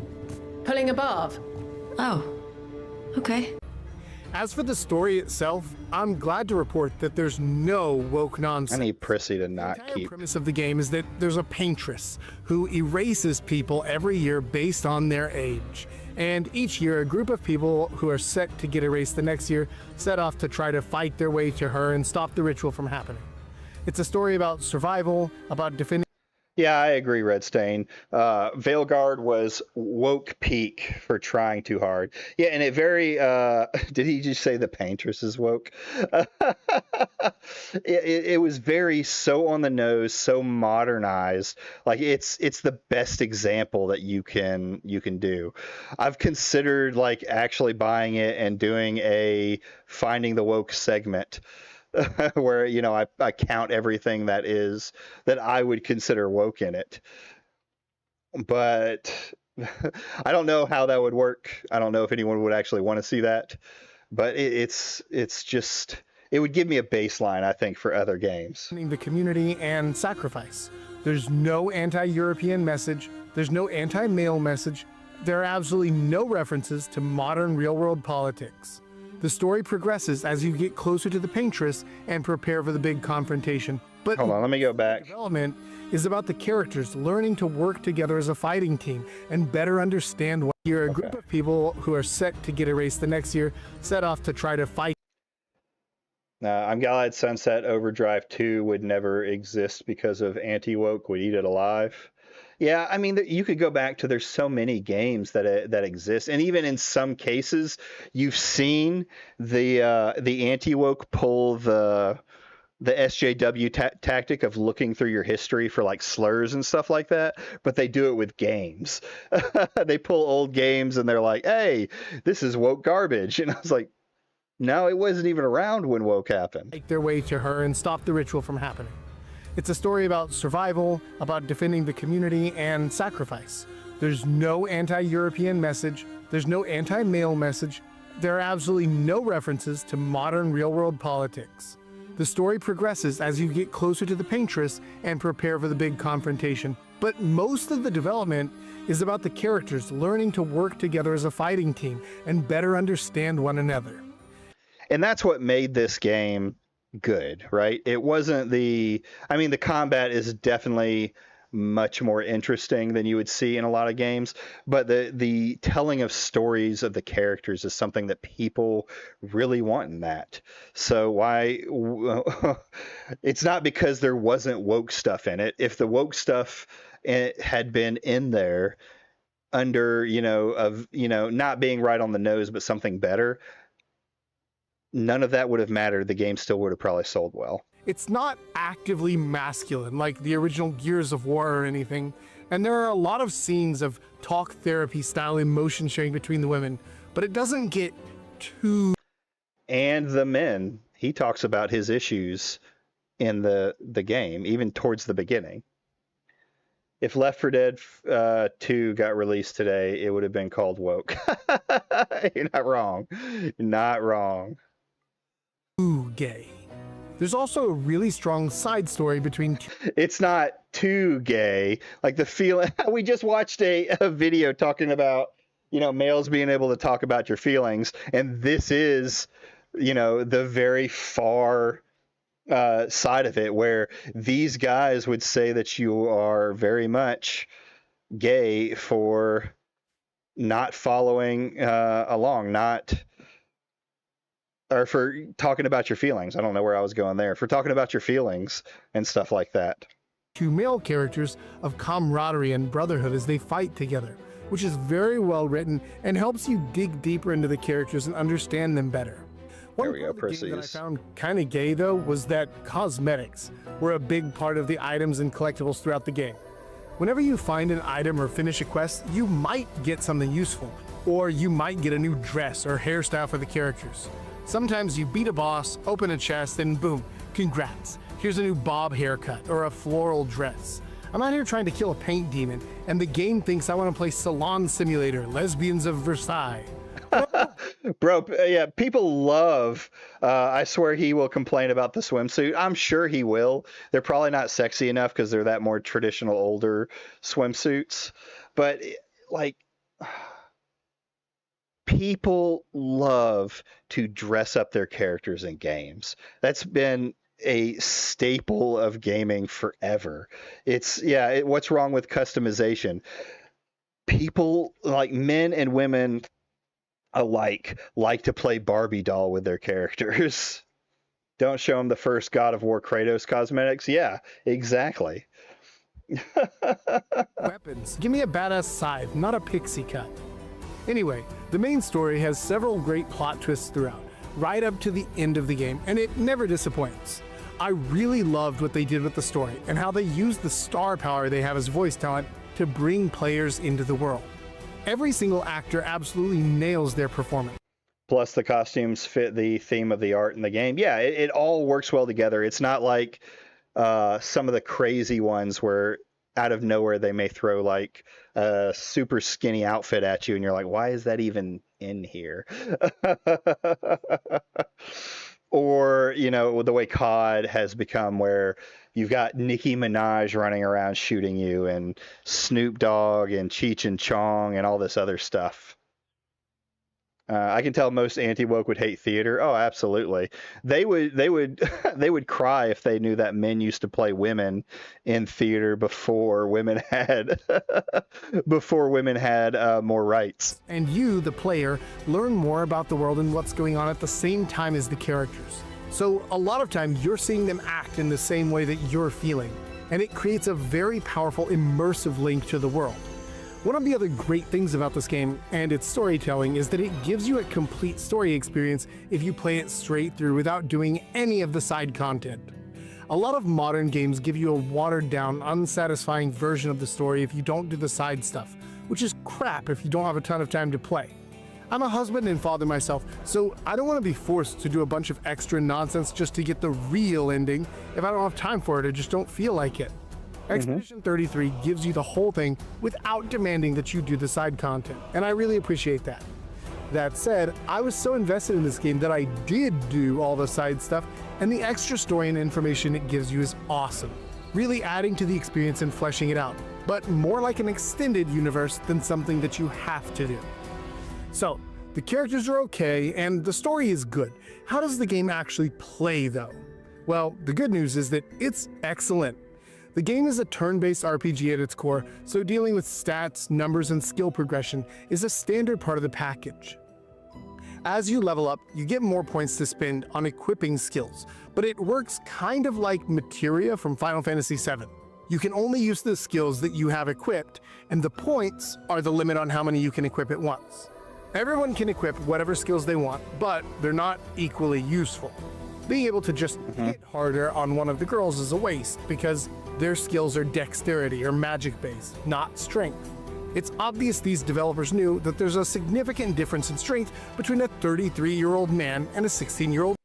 He said it.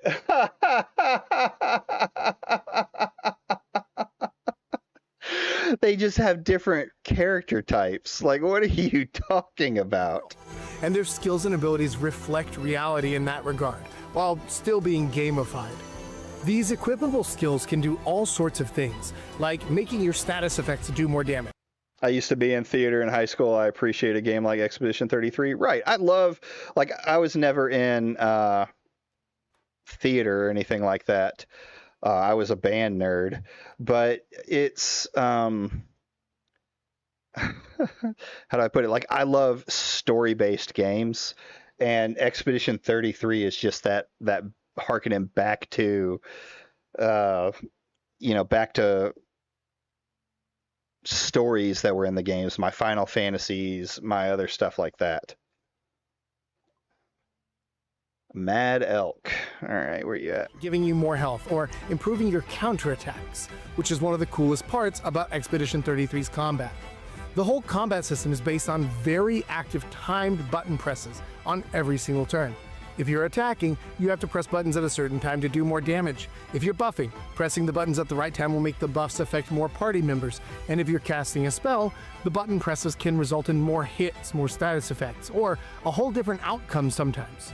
The most interesting part, though, is when you're on defense, because you can dodge or parry every enemy attack in the game. Dodging makes you take no damage and is easier than parrying. But if you get the timing right on a parry, then you'll do a very... Yeah, I guess Bloodborne in every Souls game is a joke to them. Yes. Anything that has a female in them just can't be done. Punishing the enemies for daring to mess with you. In fact, if you're skilled enough at the game, you could theoretically play the entire game and take no damage, which is awesome. I like games that have a high skill ceiling and it's also learnable, and that's exactly what Expedition 33 offers. Each enemy in the game has their own set of attacks and animations, and if you learn them, you can dodge or parry every single time. There's a difficulty setting to make it easier or harder, but it just makes it a bit more forgiving by changing the amount of damage you deal or take. You still have to learn how to actually play the game if you want to do well at it. It reminds me of the games from the 90s and the 2000s when there was no "everybody wins, get your fuzzy few-fews" nonsense. You either learn to play or you fail until you learn. The coolest part, though, is when it starts to click for you, and you begin walking around higher level zones, just trouncing enemies way stronger than you by skill alone. Speaking of zones, this game brings back a classic JRPG staple that I love, the world map. After the prologue, it opens up onto a world map that lets you explore, fight enemies, find items, and even find secret areas. It feels like the world maps from old PS1 RPGs, if y'all still remember those, and it's awesome. It gives you a feeling of how the whole world fits together and makes it into a more cohesive experience than if you just moved zone to zone like most modern games. Each one of the zones that you find and visit are meticulously crafted to be a fantastic experience. They're just the right amount of linear so that you know where to go, and just open enough that you feel like you can explore and really interact with the world. Sometimes I found myself wanting a mini-map to keep me oriented, then I remembered that I'm a big boy and I can look around for landmarks to navigate by. Like the mini-map has been a staple of gaming since forever. Yeah, I like myself a little hardcore game that doesn't I give Andy Pants review video a 5 out of 10. Well, it's not even Andy Pants talking, right? It's this other guy. And he's got, you know, some good points on it, but then some are just normal slop, anti-woke garbage. Each zone has its own personality and feeling, as well as history and story that you can discover. And that history is a really big part of the game's story. As you play, you'll run across these journals left by previous expeditions, usually telling a story about what they experienced or how their group fractured, and sometimes even how they died, as written by a last survivor. These journal entries, along with the zones and the evidence of the battles and dead bodies you find, tell an incredible story and really immerse you into the world in a way that I don't remember any other game doing. For example, at one point I crossed the bridge and found a huge monster guarding a journal. When I read it, I learned that one of the former teams had laid themselves together to form a bridge in their final moments. Then I realized that bridge I just crossed, it was made of their corpses. If that's not some metal shit, I don't know what is. Definitely not approved by an HR board. There are dozens, maybe even over 100 moments like this throughout the game where oh my god, hits you of what exactly you're seeing or what's happening, and every time it draws you more and more into the world and story, immersing you into the lore and the emotion that it creates. The last time I felt this attached to a world and characters was back when I played Lost Odyssey on the 360, and that's high praise. Learn from the ones who came before. I think that the anti-woke has sometimes forgotten that the demographic of gaming change over time and will keep changing. Well, yeah, and then you even get into, like, gaming is a very diverse hobby. There's gamers that the only thing they play are comfy games like what's the farming one, Stardew Valley and other ones like that. There's gamers that play, you know, first person shooters exclusively play COD.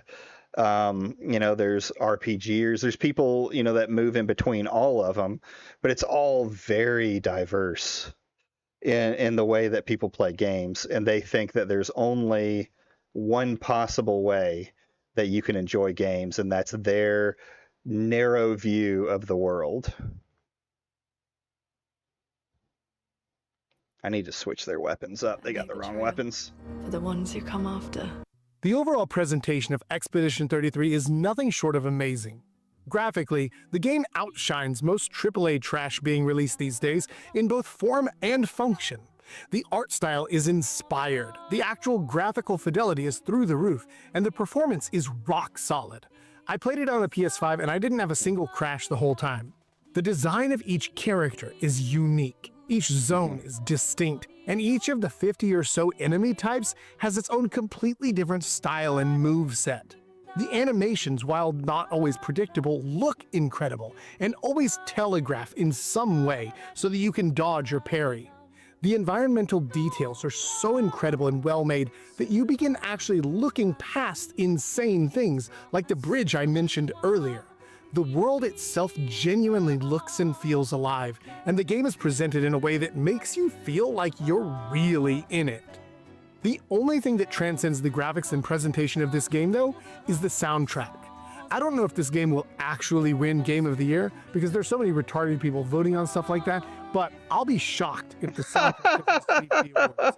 It's honestly one of the best game soundtracks of all time, and it does a phenomenal job of accenting the different scenes in the game.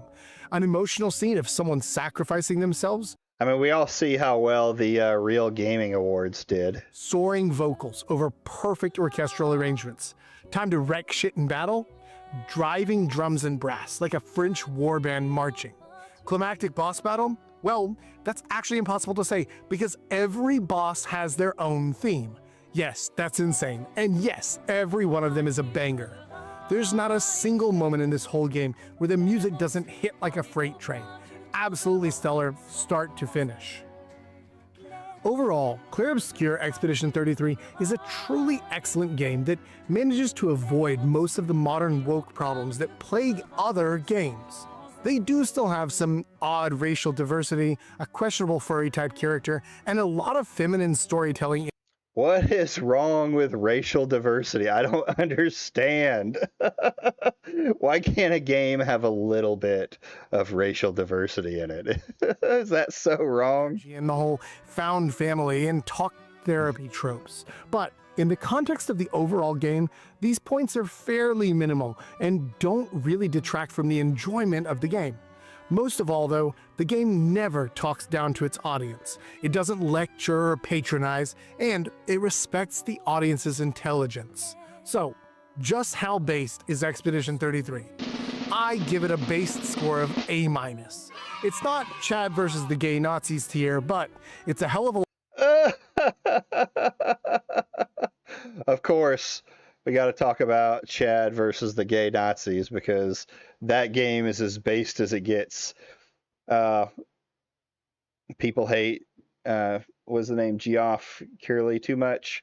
It's not like E3 didn't have its own, oh yeah, cringe moments. I remember a lot. Yeah, I mean, I think there is you can argue there's a problem there, just like you can argue there's problems with the movie awards and all that other stuff. But sometimes I also think it's just a little overblown. A lot more testosterone friendly than 99% of the limp rainbow splashed garbage clogging the Game Pass store. And unless the points I brought up in this video really turn you off, I can safely recommend this as a great game to play and never have to worry about real-world politics in it. Bottom line, this is a game made by artists, not activists.